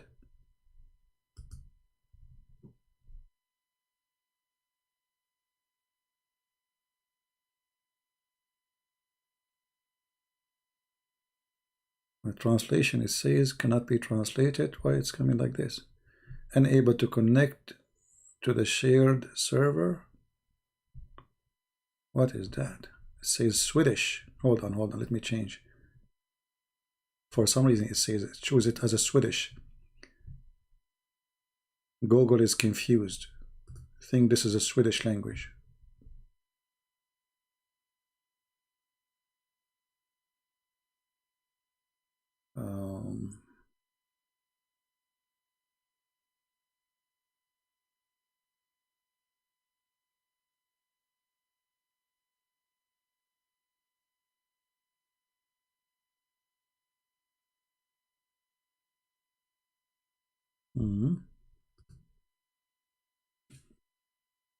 Okay, translate. This is not Swedish, this is Arabic. Hello. Okay, choose another language. Translate into English. Okay. But why it's showing it as Swedish. Let's try again.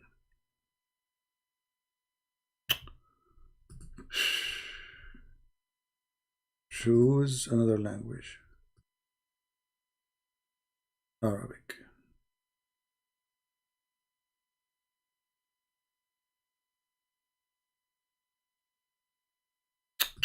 What's wrong with this stupid Google? It was working fine. Choose another language. Okay. English. Okay. See, for some reason, it's showing me here that this is Swedish. I mean, how this became a Swedish, I don't know. Stupid Google.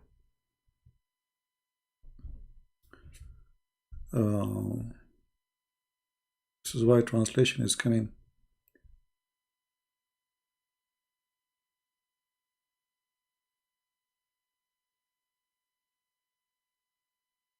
Translation is very weird.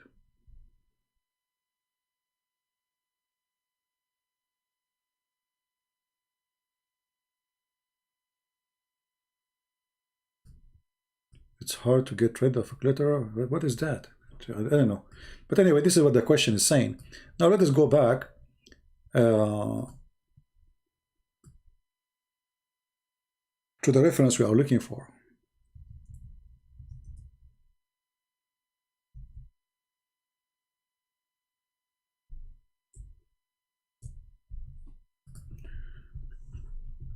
Oh boy.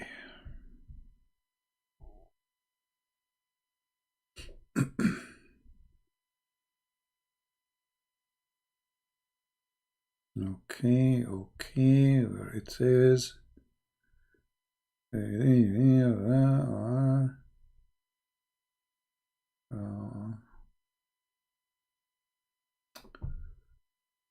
me a second. Something not right.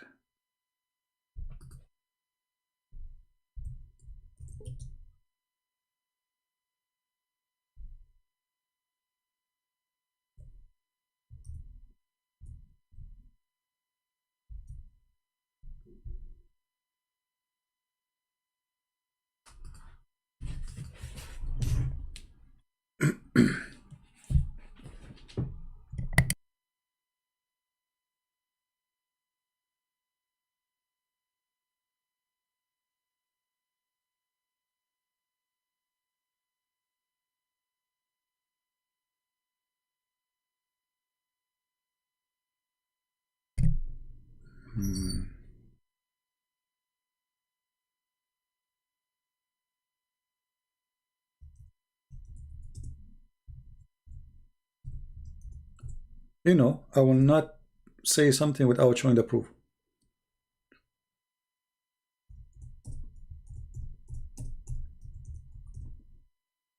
Because you know them. They will say what they like to say. Okay.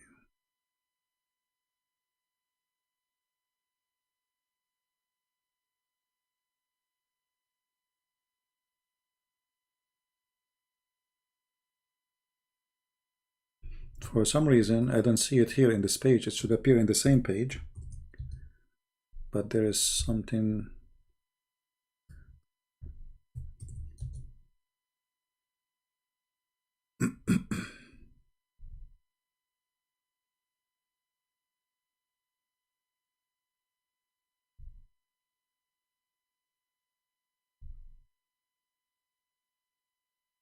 Okay.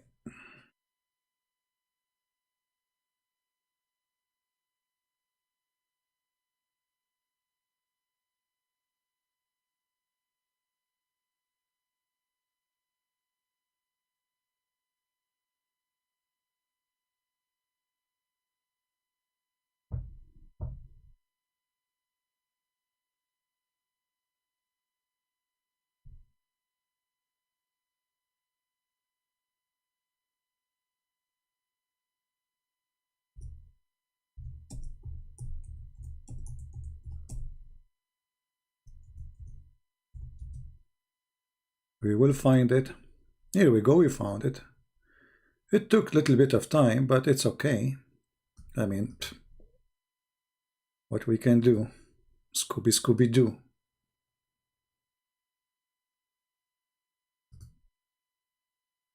And the website is not opening. The circle of death. Let us try a different website. Hold on. All right. You know, I was trying to get in the official government website of Saudi Arabia, but it did not open. So now we have to switch. I had to switch to the government website of Jordan. And here it says, and I will post the link for you. Give me a second. Let me post it for you first.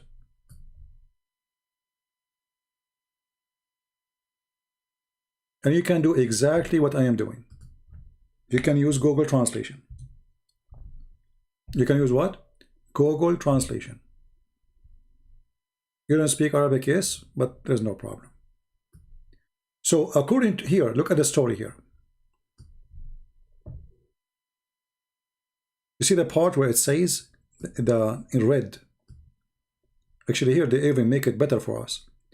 That Zayd, each time he tried to have sex with her,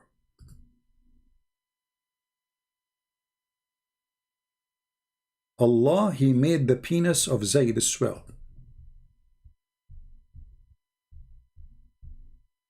Isn't it, this is amazing, to be honest with you?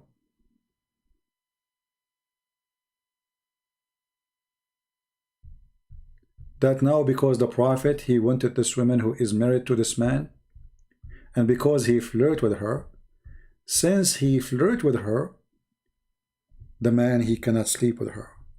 Allah bite his penis. Let us use Google Translation so the Muslim will not say we are making things up. And this is Tafsir al-Qurtubi, and I don't know why I cannot find it in that page there, the page in the official Islamic website of Saudi Arabia. So if we use the same website, the same book,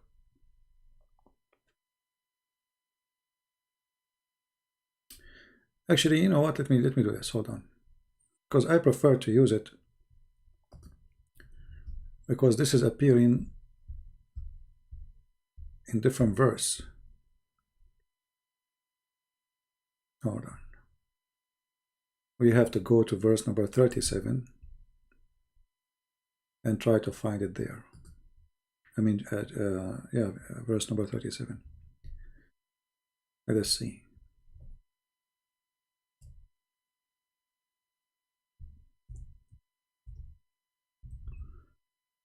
For some reason, it's not showing.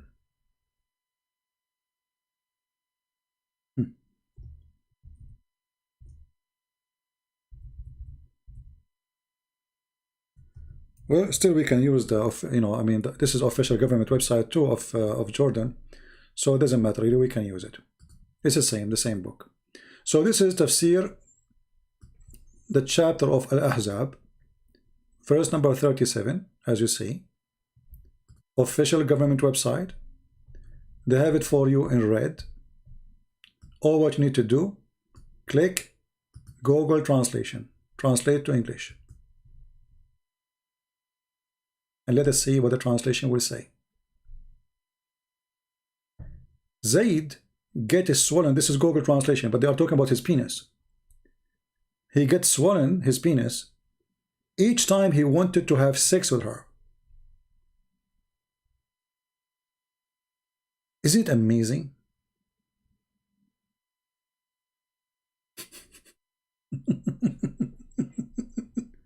Translate, Fifi, translate what is written in your books, that the miracle of Allah, he made the penis of the husband swell. Alhamdulillah. Alhamdulillah, brother. Who can come with such a miracle beside Allah Prophet? The wife, she's, and look how good she is, this woman. And now she will say, it's not her who said, people said. Okay, well, how do people know? If we know, everything we hear here is something from the people. You say, she say, he say, and they try, you know, that the information transformed to us. So what? We know what the people say. And why you Muslim, you say that if that's true? And why you put it in your book? Shall we finish this video of Fifi or continue? He's too small, but he's so cute. But what we can do?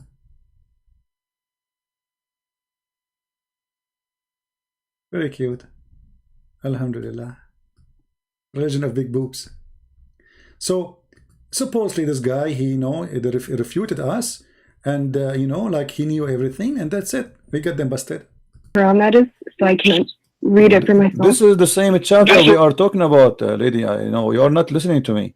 This is the same chapter. Listen, this is the same chapter, chapter 33, verse number 50. Eighth lie.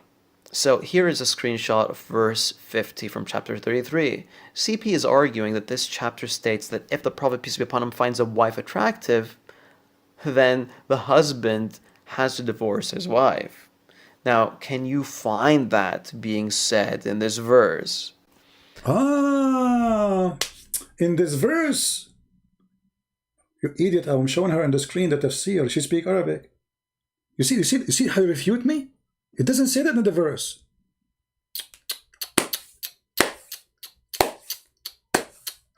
That's it. What a bomb.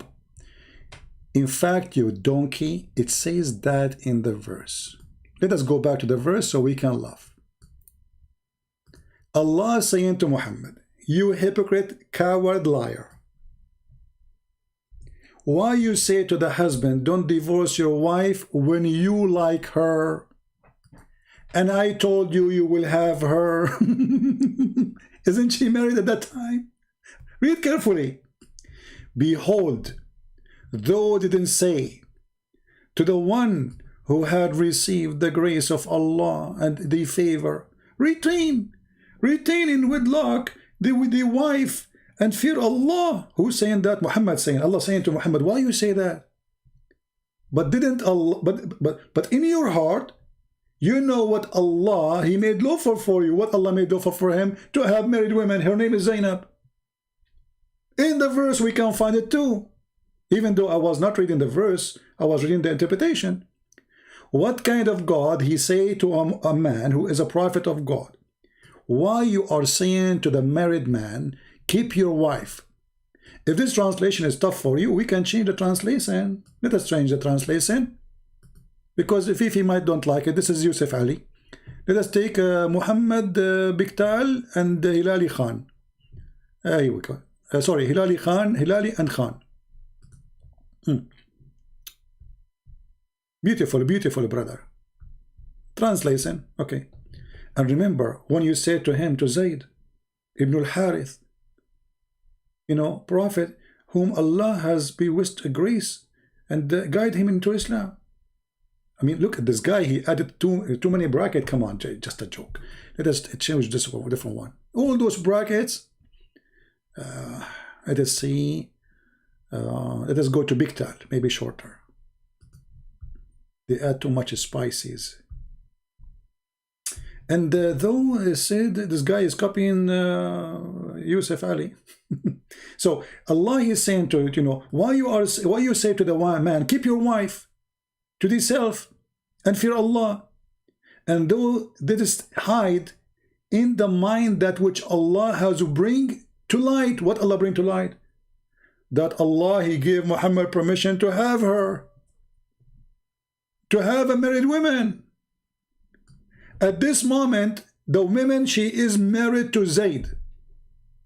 Allah saying to Muhammad, you stupid idiot, why you say to the man, keep your wife, when Allah told you, take her?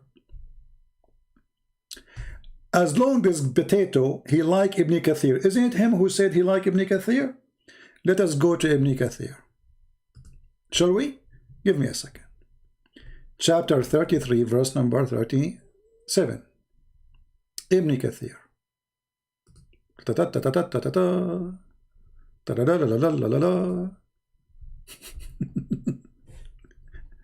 Remember, this is your favorite choice. You are the one who chose Ibn Kathir, so don't tell me you don't like him now. Whatever Ibn Kathir says, I will take it. Okay. This is Ibn Kathir, and this is the Muslim website, and this is their translation, which is a false translation, and more than 80% of the Arabic words are gone. But we will go with it. Okay. It says here, and Allah, he rebuked his messenger. And the story of Zainab, Zayd and Zainab, Allah, he rebuked him. What happened? What happened? Allah tell his prophet, who told his freed slave Zayd, who was one of whom Allah bestowed grace on him. Okay, what he told him? Read carefully.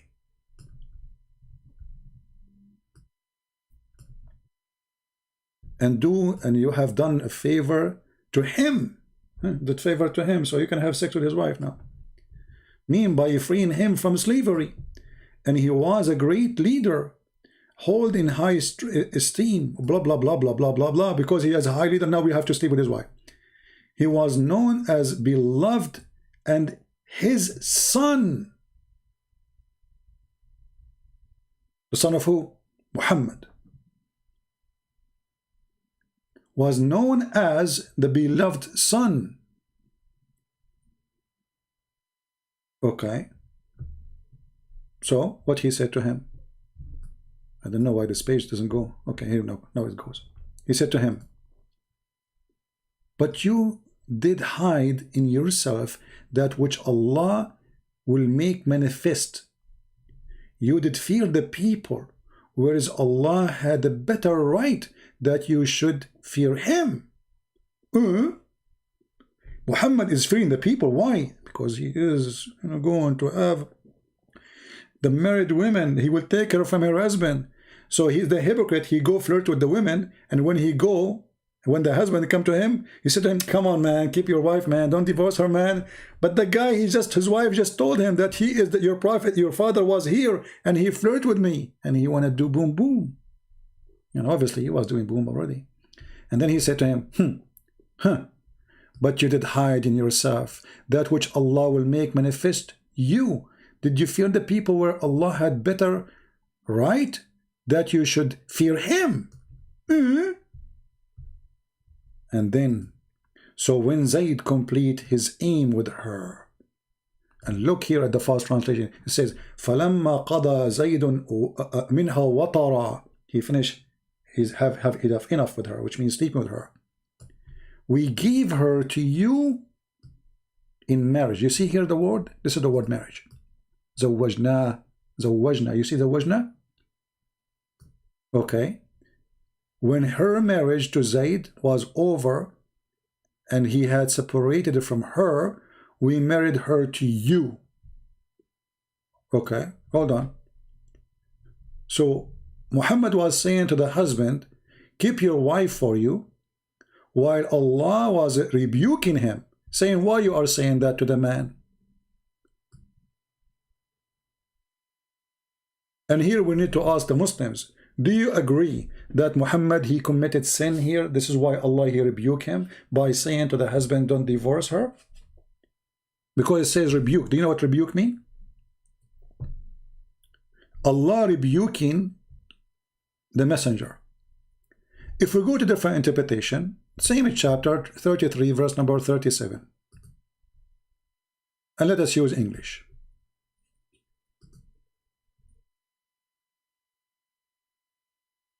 Okay. And this is Tafsir al-Jalalain.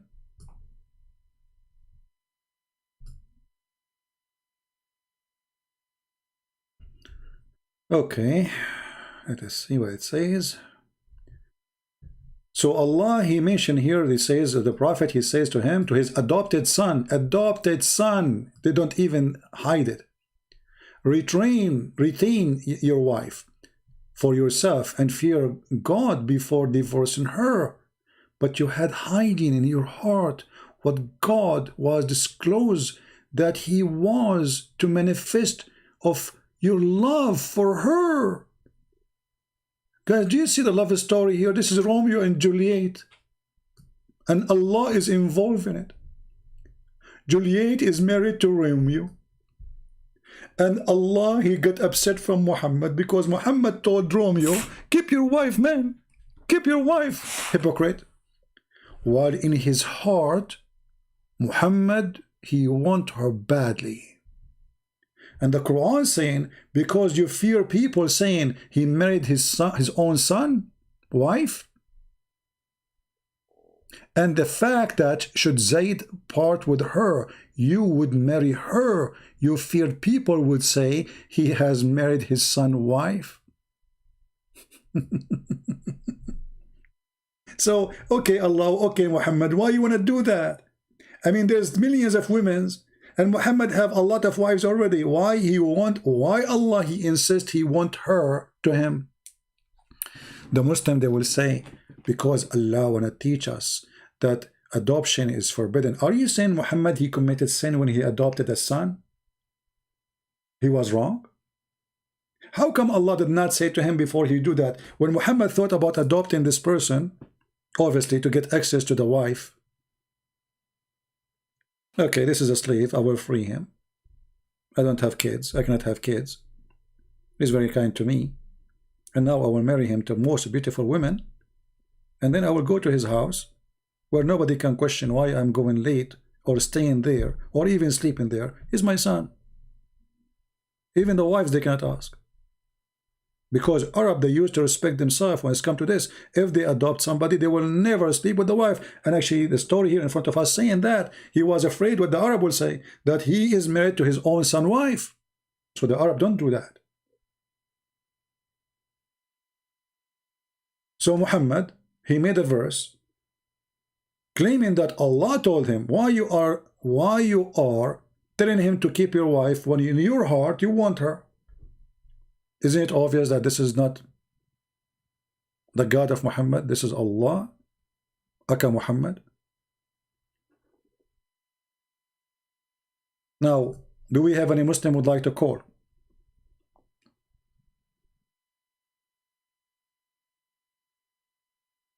Do we have any Muslim would like to call us? What is the guy? His name is Abdullah Al-Harith, something like that. Are you still there, my friend? Is he still there? Or he's gone?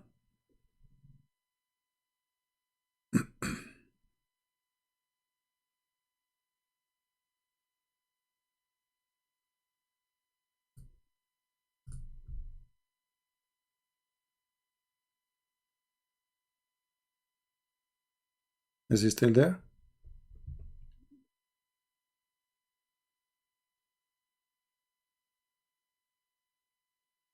Let us see. Well, it says he is not online. Do we have any Muslim would like to call us?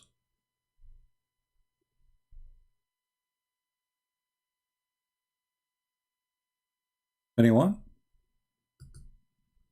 So when those Abdul, they try to refute us, it's a joke, you know. I mean, what kind of a prophet even need to be put in such a position? And when you count his privilege, you say number 1, number 2, number 3, and you claim that this is not really a privilege. You are a liar.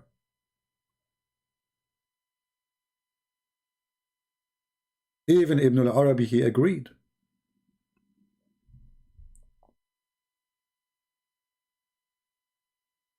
Abdullah, are you there? If you want, I open my pal talk. If you like to, you know, this is your time now. Always all cult leaders, they share one thing. They want your money and they want to sleep with your wife. All of them. No exception.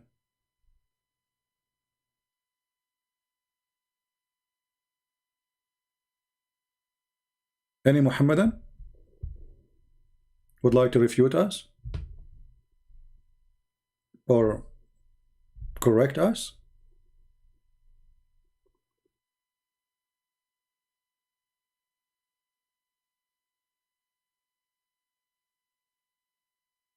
Do you like twisted words? Yeah, like what? Like Quran? Labik Allahumma labbaik. You are pagan. Look at the name you have. Labbaik Allahumma labbaik. This is what the pagan used to say before Islam. Labbaik Allahumma labbaik, your name, is the statement where the Arab, pagan Arab like Muhammad, including Muhammad, used to say before Islam. Prove me wrong. You're still pagan, nothing changed. Labbaik Allahumma labbaik. The pagan Arab, they used to go around the Kaaba before Islam saying Labbaik Allahumma labbaik.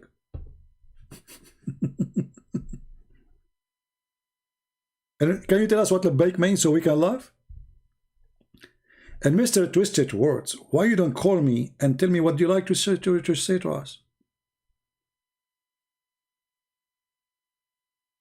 Why you don't call us? Call me and get me busted in front of everybody. Here we go. This is your opportunity. Twisted Words. Show people Twisted Word. What Twisted Word? It's in front of you. It says of the fact that should Zayd part with her and you would marry her. You feared people. They would say he has married his son wife. This is your book, not my book.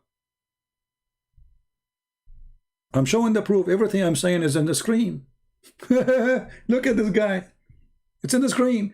Everything I mentioned since I started until now is in the screen. Show the proof. So what we are doing here? We are showing you zucchinis.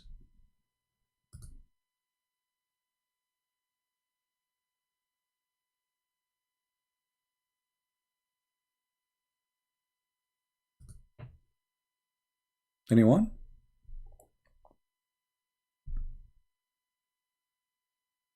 Show us the proof.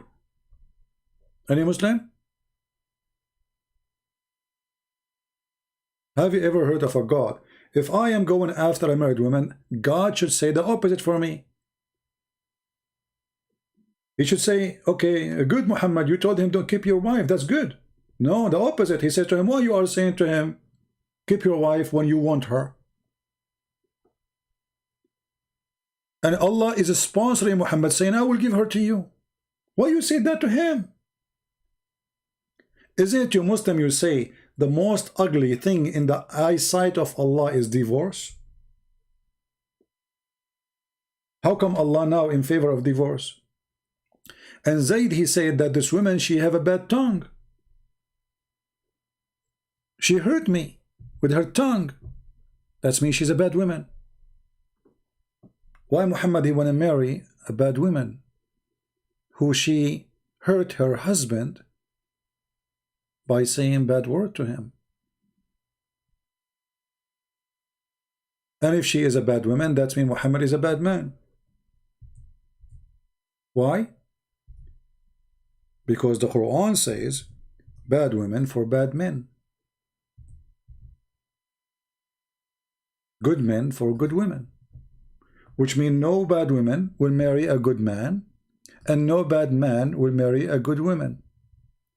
So if your Islamic book saying that Zayd, she was insulting her husband, using her tongue against him, she is proud, she humiliate him, she call him names, and then the husband, he have to divorce her because she is bad, then we find that Muhammad, he won't.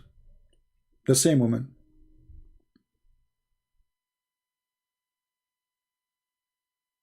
Read with me this verse.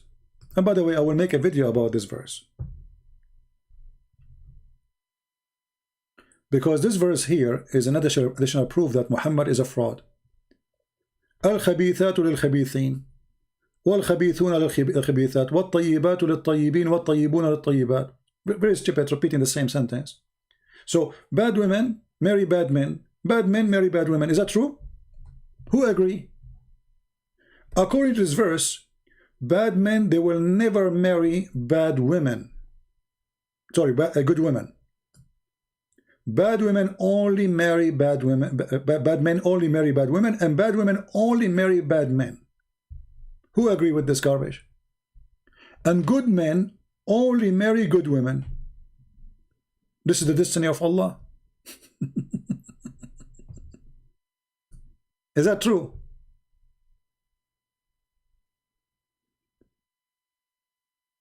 Who in the world can come with such a logic? This is stupid.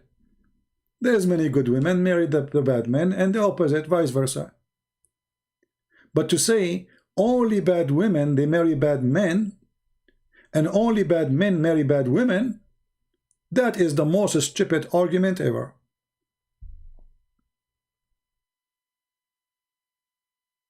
Why I don't discuss the gospel of Barnabas? That's a good question. Why you don't accept it yourself, you idiot?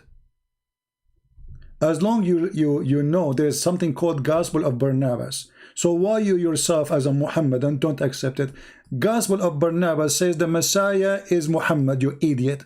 Do you accept that? Do you? This is a book written after Muhammad, obviously, and saying the Messiah is the same guy, Muhammad. So why you don't accept it yourself? He's trying to change the topic. Poor guy. Good try. If you want to change the topic, let's talk about the big boobs. That's more interesting. Gospel of Barnabas, potato. Why you don't accept it? You see, the Muslim, they say things, it's really funny and stupid. They themselves, they don't accept that book, and they ask us why you don't accept it. Do you accept it? If it is good, then accept it. So to ask me to accept a book you yourself don't accept, that means you are a potato.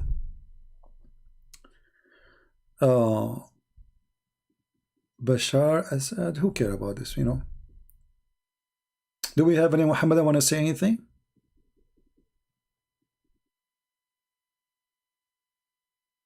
Anyone? All right. Supposedly I will go live soon, but I think now because we stayed here, I was thinking to stay here for 20 minutes. Just this guy is a kid; it's not even worth to talk about him for long. So let us do this. We will change the timing for the coming video until tomorrow, maybe.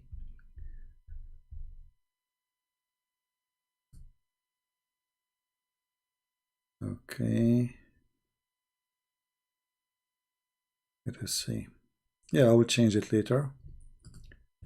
So we will not go live again because already we are, I mean, it's already 7:13 p.m. Last call. Any Muslim want to call us?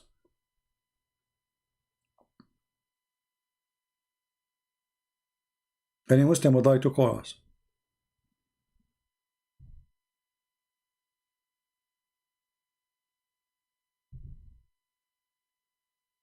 Waraq ibn Nawfal, he was kicked out of ministry when he was a Nasara. It's not Waraq ibn Nawfal, it was Buhayra. See, Muslim, they mention a person, his name is Ar-Rahib Buhayra. He is Buhayra the monk. And supposedly he is the one who told Muhammad that he is a prophet because he saw a mole in his back.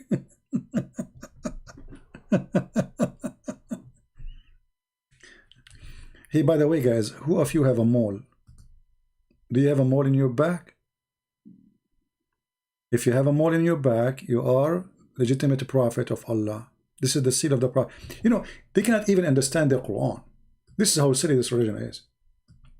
They say to you, the prophet, he have a mole in his back. And that is a proof that he's a prophet.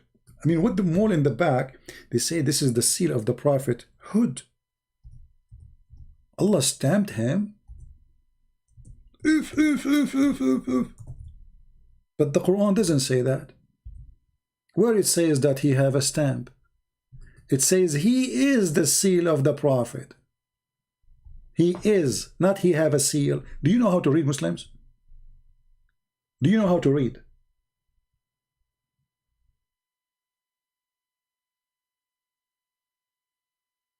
I mean, look, their book saying that Muhammad is the seal of the prophet, they made him, he have a seal in his butt.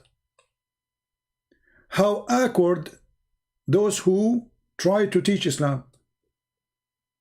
This is the verse. Does it say Muhammad he have a seal? Why, he's a cow? It says he is the seal, not he have a seal. Khatamun Nabiyyin.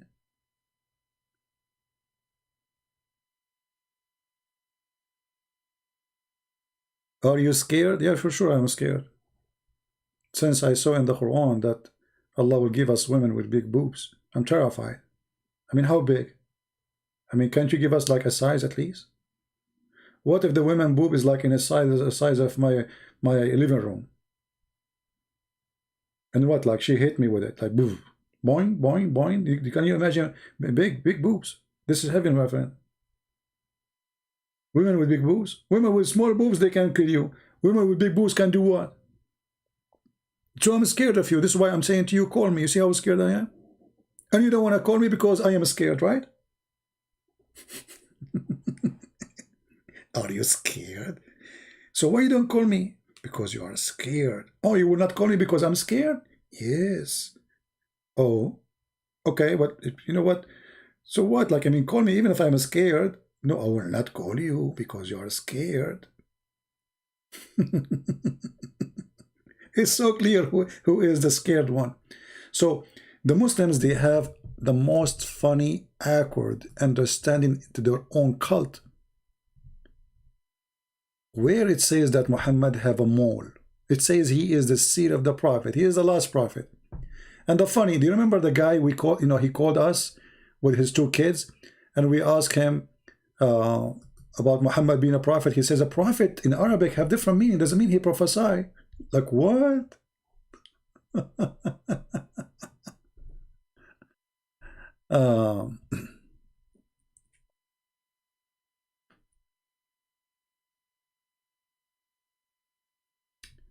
Yeah, the name of Muhammad, obviously, you see, I believe that Muhammad is a person who he tried really, like the Muslim he mentioned to us, the book of Barnabas, which is a false book, where it's speaking about Muhammad as the Messiah. Obviously, Muhammad, he wanted to replace the Messiah. That's why he called himself Al-Mahi, which means he is the eraser. Eraser of what? He will erase all religions, and he will erase Christianity. He will erase Judaism. So Muhammad, when he called himself the praised one, he claimed to be the Messiah as God on earth. Because only one person is the praised one, that is God. Did you ask yourself, if you are a Muslim and you claim that you worship God, his name is Allah, then how the Prophet, his name is the praised one? So if Muhammad is the praised one, Allah is who? If Muhammad is the praised one, Allah is what?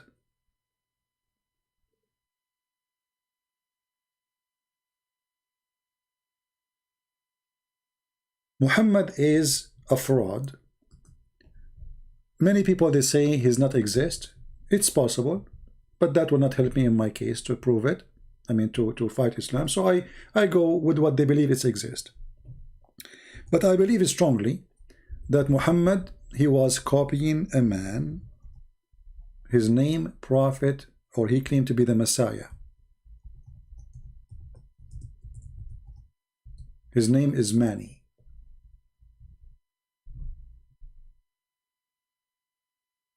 His name is what? Mani. If you go and read the book of Mani, or what is ever left of it, you will find tons of the stories Muhammad he came with is coming from Mani. Journey, angels, you know, he's the praised one, everything. That is Muhammad.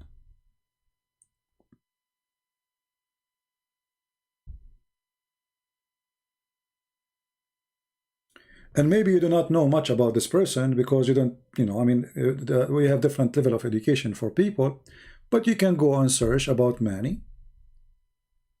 No, Mani is a fraud, is not a good person, but he is, let us say, not like Muhammad. He's not violent. He did not go in war, he did not kill, he did not, etc., but he is a fraud, obviously. He claimed to be the Messiah, and you will find tons of Muhammad stories is extremely similar to what Mani he said. Maybe we should go some time and we speak about Mani. All right? And by the way, the religion of Mani became very popular in the Middle East. So nobody can say, nobody can deny that, no, we never heard of this guy. You know, he became a major belief in the Middle East. this person. And actually, I believe until now, there's people who believe in him. Until now.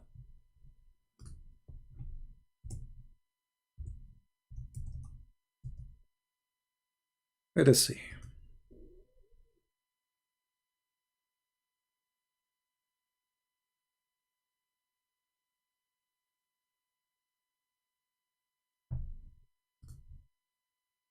Look, even in China, Iran, Persia, China, Afghanistan. I mean, this is went way far with this fraud.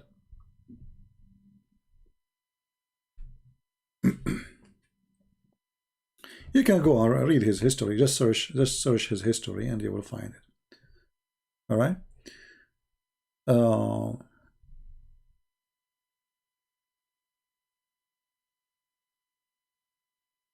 Why don't debate smile to hell? Well, who is okay? Well, let him call me. I will debate him. I mean, are you a joke?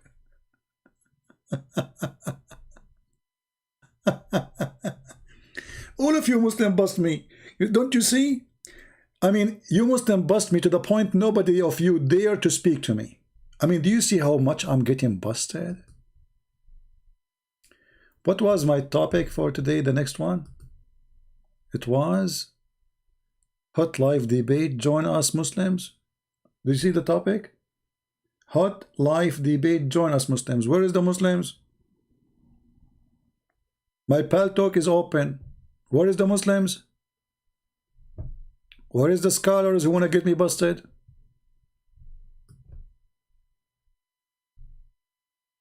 You are hero in front of Muslim girls, saying to them, brother, sister, alhamdulillah, if you want to put your finger in your in her, it's okay.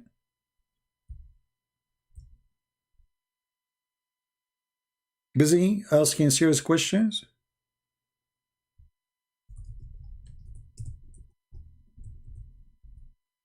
Like, is it true that we have sex with jinn? That's what you are busy with, right?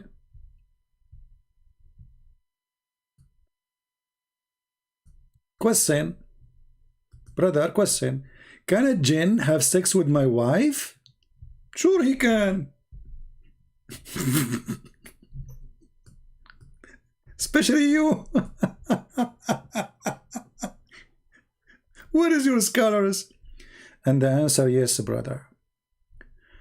When a man, he has intercourse with his wife and does not name Allah, the jinn call around his utera and he has intercourse along with him. Takbir! Brother, did you say that prior before you have sexual intercourse with your wife? I'm sure you forgot many times. Bad news to you, brother. Your wife, she been boom boom by devil. Just get out of here. You are just a kid. I think you are a troll. Guys, look at this. Look at this. Brothers and sisters, Al-Hakim al-Turmudi, in this reference, Ibn Jarir, in this reference, in his tafsir, in his reference, narrated that Mujahid said, when a man he has intercourse with his wife and does not name Allah, the jinn, the shaitan, call around his utera and has sexual intercourse along with his wife. I told you, shaitan, he looked like a condom. Nobody believed me before. I told you 1,000,000 times that the first condom was Mr. Shaitan. So now you are going to have sexual intercourse with your wife and you forgot to say Bismillahi alhamdulillahi Allahumma jallibna wa jannib al-saytana ma razaqtana. Shaitan, he round himself around your penis. Sorry, around your penis. La hawla wa la quwwata illa billah. We have a threesome now. Satan and you and your wife. And I'm very sure your wife, she will like it. What is this? And look, he have a link for you here.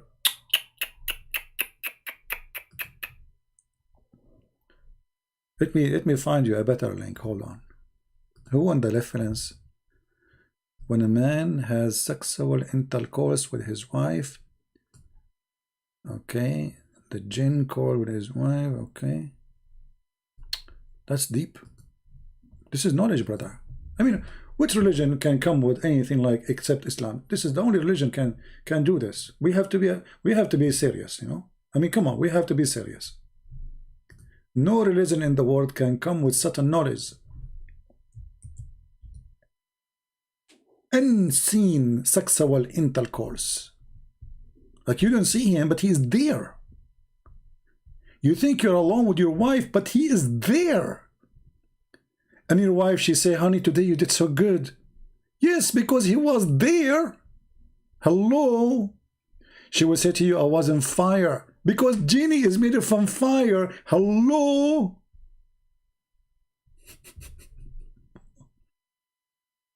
You tell me, can things go stupid more than this? Honestly.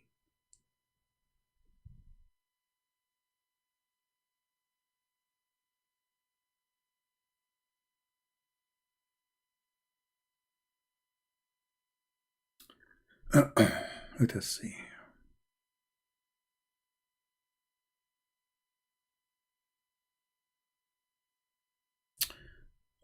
Oh, wow. I found you even something better. Brothers and sisters, who want this website? Later, I will ask you for it. You guys give it to me, okay? Because later I might take me time. You know, sometimes it takes you really a lot of time to find reference because we need it in English. Otherwise, in Arabic, I can find it in a second. Look at this, brother. Alhamdulillah. Is it true that if a person does not say Bismillahi before having intercourse with their spouse, then Satan share with him that?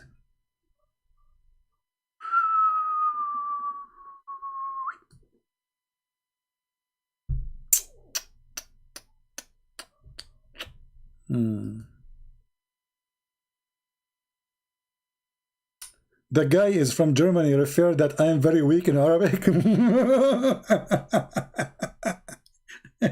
No problem, my friend. It must be a true story. So guys, answer by Sheikh Muhammad Al-Munjid. This is a big sheikh in Saudi Arabia, but he's a potato. With regard to Satan having share with one does not say Bismillah, Allah says, and they become partner on their wealth and their children's and promise them, but Satan does not promise them except delusion. And then he says, the following are what some scholars said about the interpretation of the word children's. Regarding children, it was said that this means the children of zina. You have to say Bismillah when you are doing fornication.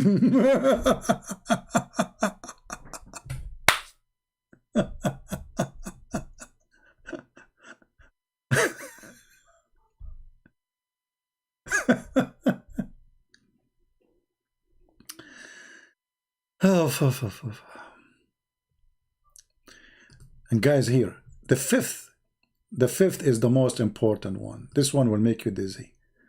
I'm sure now many of you are worried when they have sex with their wife.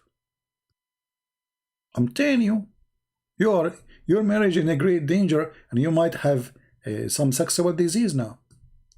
The fifth was a view narrated from Mujahid, who said, if a man has intercourse and he does not mention the name of Allah, the jinn warp himself around his penis and has intercourse along with him.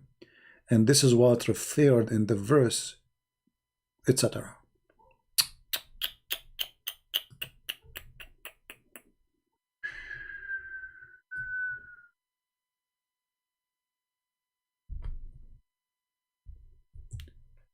Be honest with yourself. Can you find better religion than the religion of Allah? I mean, whatever people want to say to you, whatever people they attack this cult of Islam, you know, you have to admit that this is the best. This is the best of the best. Who won this link? Who won this link? You guys want this link? Okay, because later I will ask you for it, and you guys, you better give it to me. Otherwise, I will ask Shaitan to join you. You know? Did you guys save it? You go to number 5, where it says that if you don't say the name of Allah, Shaitan, he will round himself around his penis, and he has intercourse along with him. And this is what the verse meant. I'm really scared of having sex. What if once I forgot to say the Alhamdulillah?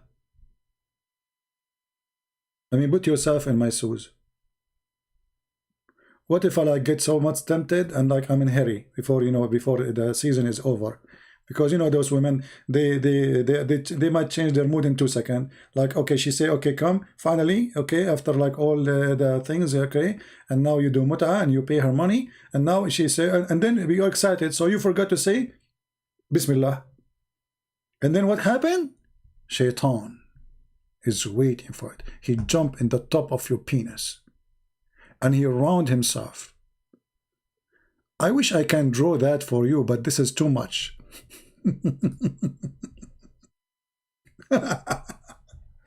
Sorry, I cannot do it. I cannot do it. I'm trying to save this website to my favorite. Hold on, where am I save it? We need to save this one.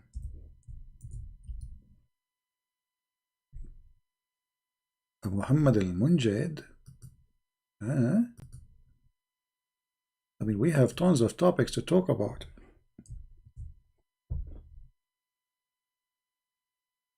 Okay, I think we have enough for today. My legs hurt because I'm bending my knee all the time, sitting behind this computer, and I'm afraid. Guys, do you think Shaitan, he round himself around my knee? Because when I started, I did not say Alhamdulillah or Bismillah. Mimi Hijab, he never say Inshallah.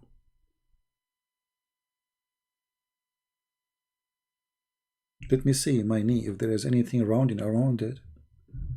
You have to be careful. What if you want to, like, let's say, you put your finger in some food and you want to eat it. Like, you know, you are a finger, you eat, you like to taste with your finger. And you say, Bismillah, Shaitan will round himself around your finger. I mean, according to Muhammad, Shaitan, he go and sleep in your ears. Sorry, he piss in your ears. He sleep in your nose and he jump in your mouth. And Shaitan, if you don't say the prayer before you enter the bathroom, he go inside your anus. And now Shaitan is changing all those locations. He is at the top of your penis. Muslims, I have a question. Why Shaitan, he don't jump inside the woman's vagina instead of jumping around the man penis? It's just a question.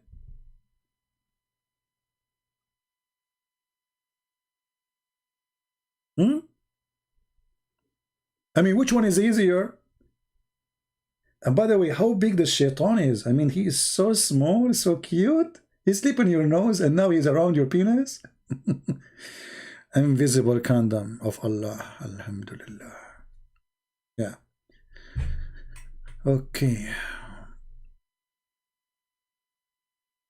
Anyway, guys, I made a video previous this one, and not many of you did watch it. I'm not sure why don't people watch. I mean, that video is hilarious, funny, extremely funny. If you think this one is funny, that one, the one it says Bruce Lee was a Muslim.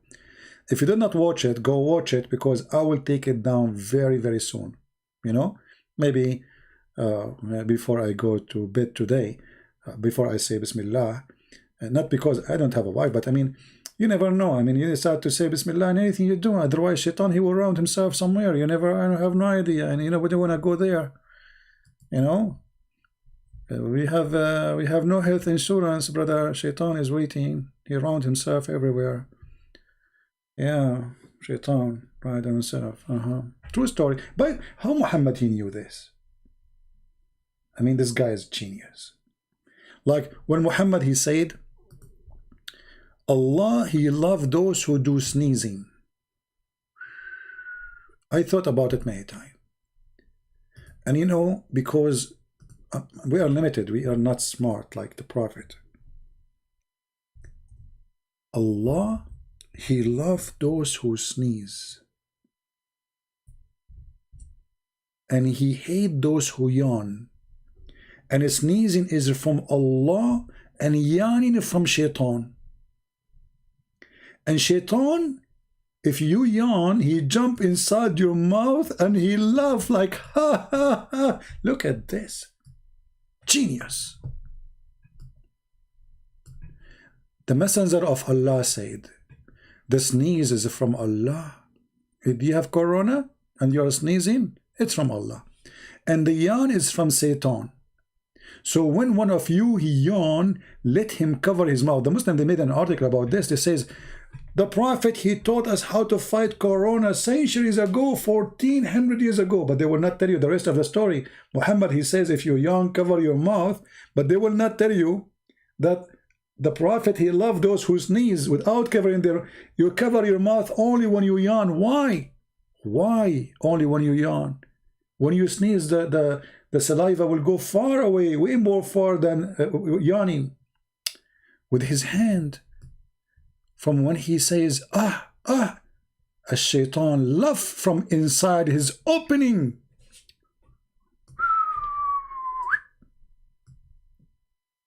Now it is time for me to use my art. Excuse me. I mean, I tried not to do so, and I know some of you hate me for using my skills in art. But, I mean, what you can do? Sometimes things happen. So now, brother, hold on, let us choose this page.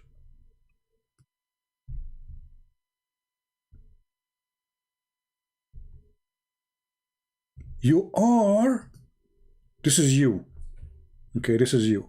Yeah, you, Johnny, this is you. This is Johnny.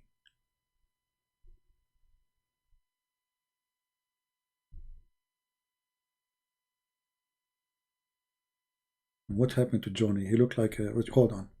Sorry guys, I'm using the long equipment Polo, Acco stuff, you know, Acco whatever. Yeah, I will change the brush. Excuse me. So this is you.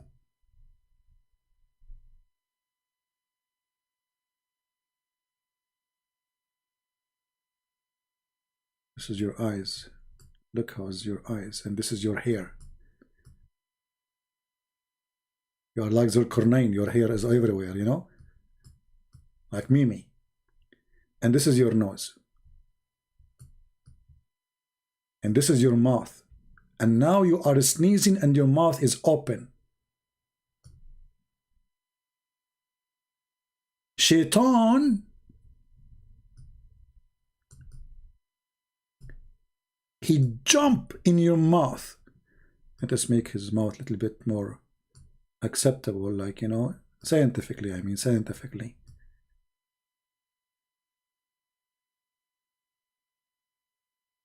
You know, last time I made a gallery of art. You will not believe it how many people they attend. Yeah, you know, they closed the gallery for. Anyway, let's change the topic. So Satan, when you do that, Satan, he jump inside your mouth. He's here now, and he's laughing like ha ha ha ha. Let us make it, you know, more clear for the slow one. Ha? This is Arabic. We don't want ha ha in Arabic. Ha? Ha? Ha? This is shaitan in your mouth now. You want that to happen to you? Be honest with me. Do you want such a thing to happen to you?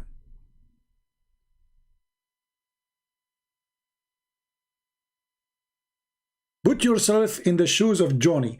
Johnny is a Christian person. He don't say Bismillah, and now his mouth is open because he is yawning. And what happened? The disaster. Shaitan, he jump inside his mouth in his opening, and he say, ha, ha, ha. Do you want that to happen to you?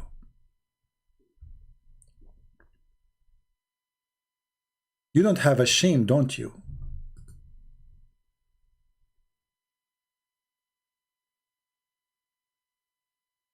What's wrong with you?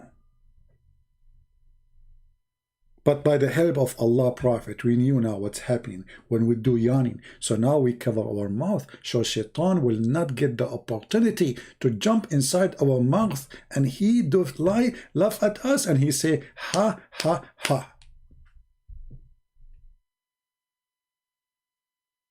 Brothers and sisters, join me to fight the ha, ha, ha movement.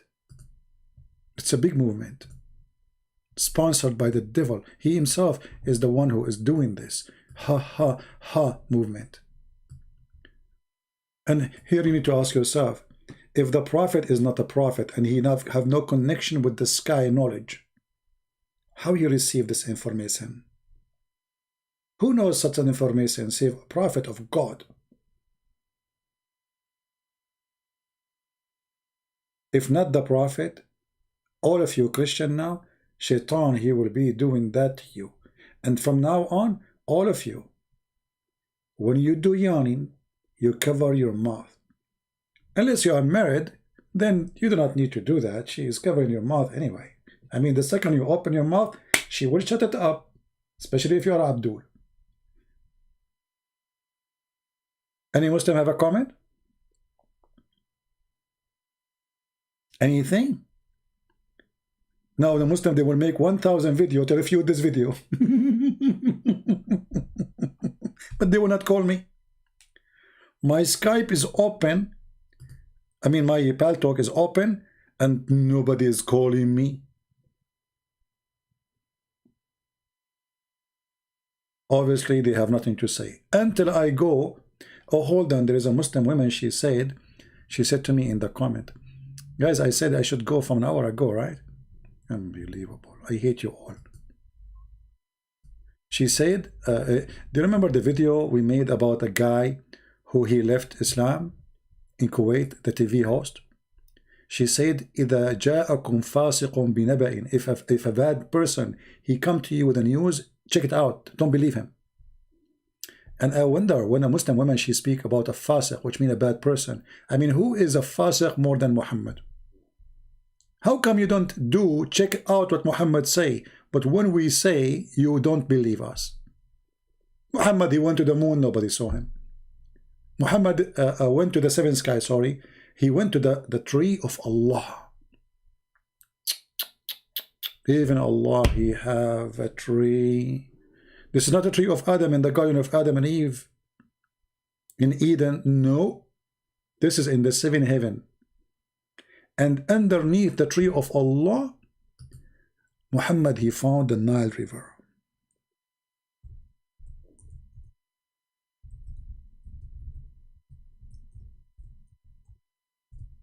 The first Discovery Channel prophet. In the seventh heaven, he found the Nile River and Euphrates, which is convincing me that Muhammad did not go to heaven. He went to Ethiopia, and then he stopped in his way to Erdogan. Because Euphrates is coming from the south of Turkey now, which will not be Turkey not long time from now. It's going to be destroyed. And Sihan wa Jihan, our rivers are known. Those are 4 rivers are known. Sihan wa Jihan wa Euphrates, they are coming in from that territory, and the Nile is coming from Ethiopia. So how Muhammad, he went to heaven, in the seventh heaven, to the top sky, and yet he found there under the tree Sihan wa Jihan and Euphrates and the Nile River? Don't ask questions. Muhammad, he says so, we believe it, true. But if I say something that's not true, if I say yesterday I went to the sky and I found the Nile River under the tree of God, People will laugh at me. They will say the Nile is in Ethiopia, you idiot. Euphrates is in Turkey. And they are not even close to each other. There's thousands of miles between them. How they are, both of them are coming from another tree. Yes, brother.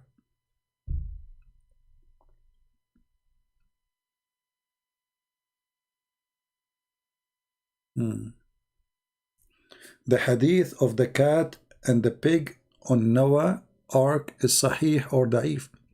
Anything is embarrassing is da'if. You see, this is sahih Muslim. Sahih. But any Muslim can say to you is da'if. Da'if is, da'if is a da'if argument. As Hamza, he said when the Muslim, they use the argument of da'if, this is da'if argument. It's a weak argument. Because anything is funny, stupid, Muhammad said, they will say it is weak. Anything. As long as it's embarrassing. So it's a moody thing, Otherwise, weak hadith is accepted. Who said that weak, it's mean have a rank. The second you say it's a weak, it's mean it is included. It has a rank, not rejected. Otherwise, we will not give it the weak. We will give it more description. We will add to it like we cannot find it. We cannot find reference of it. We cannot find, that's it. We rejected. Not weak. Like, if you remember the kid, his name is Abbas. Abbas, when he want the same book, it's weak. Sahih Muslim, it's weak. When he wants Sahih Muslim, it's strong. Right? Anyway, so guys, I'm going to change the timing for the coming broadcast because already it's 10 minutes left. To the coming broadcast, and I don't think I can make it. Already, I'm here for how many hours? 2 hours 42 minutes with you all. How lucky I am. 2 hours and 42 minutes with 839 people, and not one of them he made a sandwich for me, and my stomach is singing the Nile River. My stomach is saying to me, is this video now? Who's going to cook for you? Huh? What you will eat now? Have fun. Speaking about Muhammad for the last 3 hours. Do you hear it? Honestly, the stomach. This remind me of the guy who came to Muhammad, and he told him, my brother, he is dying. He's sick. He's very sick. So Muhammad, he said to him, give him honey. And then the guy, he went and he told his brother to eat honey or drink honey, depending on how it is. The man, he come again and he told the Prophet, my brother, his stomach is getting more bad. The Prophet, he said to him, eat honey.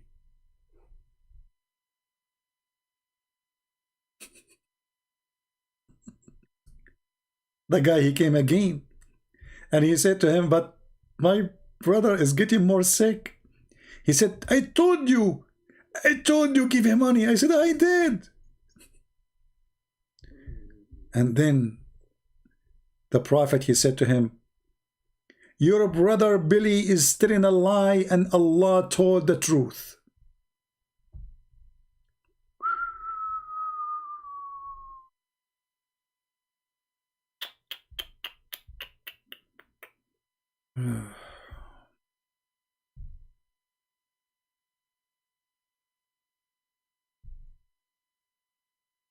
Let's see if we can find the hadith, and this is the last hadith I will share with you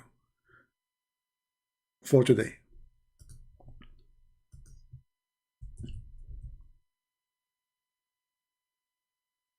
And look, the Muslim, they say at the end, and the guy, he was cured. So the guy keep coming, let him drink honey, let him drink honey, let him drink honey. The guy, he come back, he says he is more sick. Let him drink honey, let him drink honey. And then Muhammad, he cannot take it no more. So he said to him, Allah has said the truth, but your brother among the men has told a lie.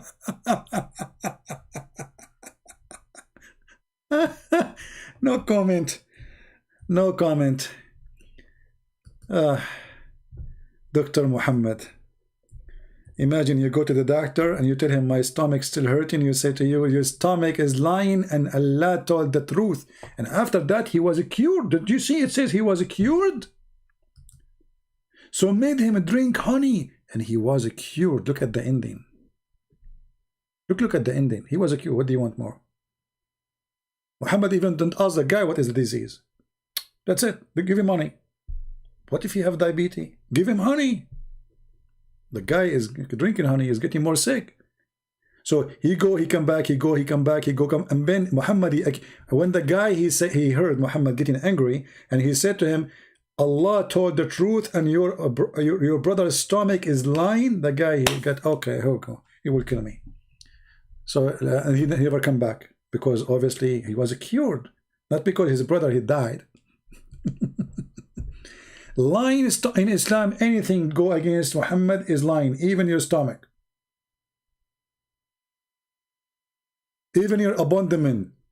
By the way, guys, to be honest, have you ever heard of somebody say it better than me? Abdomen. Actually, I will make a competition with you if you can read English better than me, especially like when it's come to abdomen, what?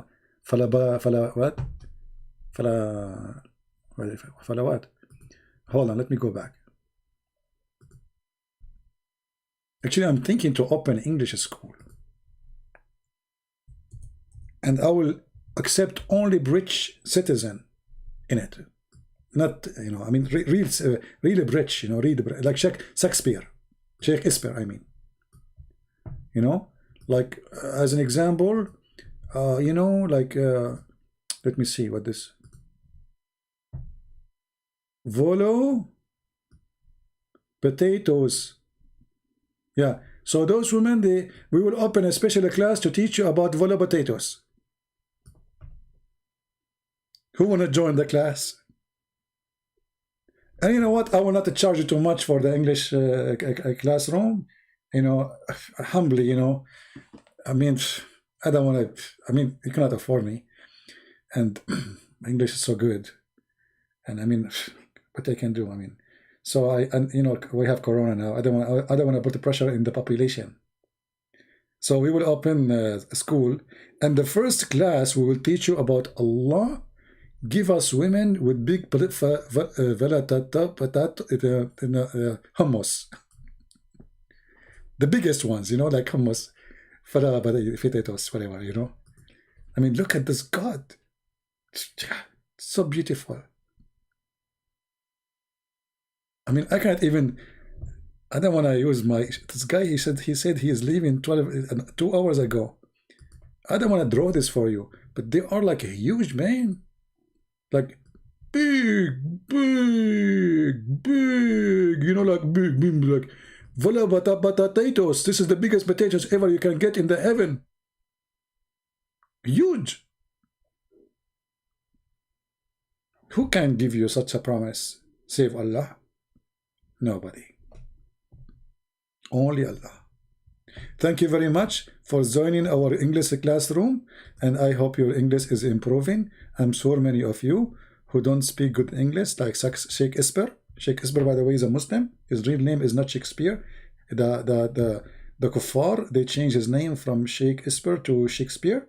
That's a lie, He's a sheikh. He's very well known, and he was not a Shia too. He was Sunni. He was very Sunni.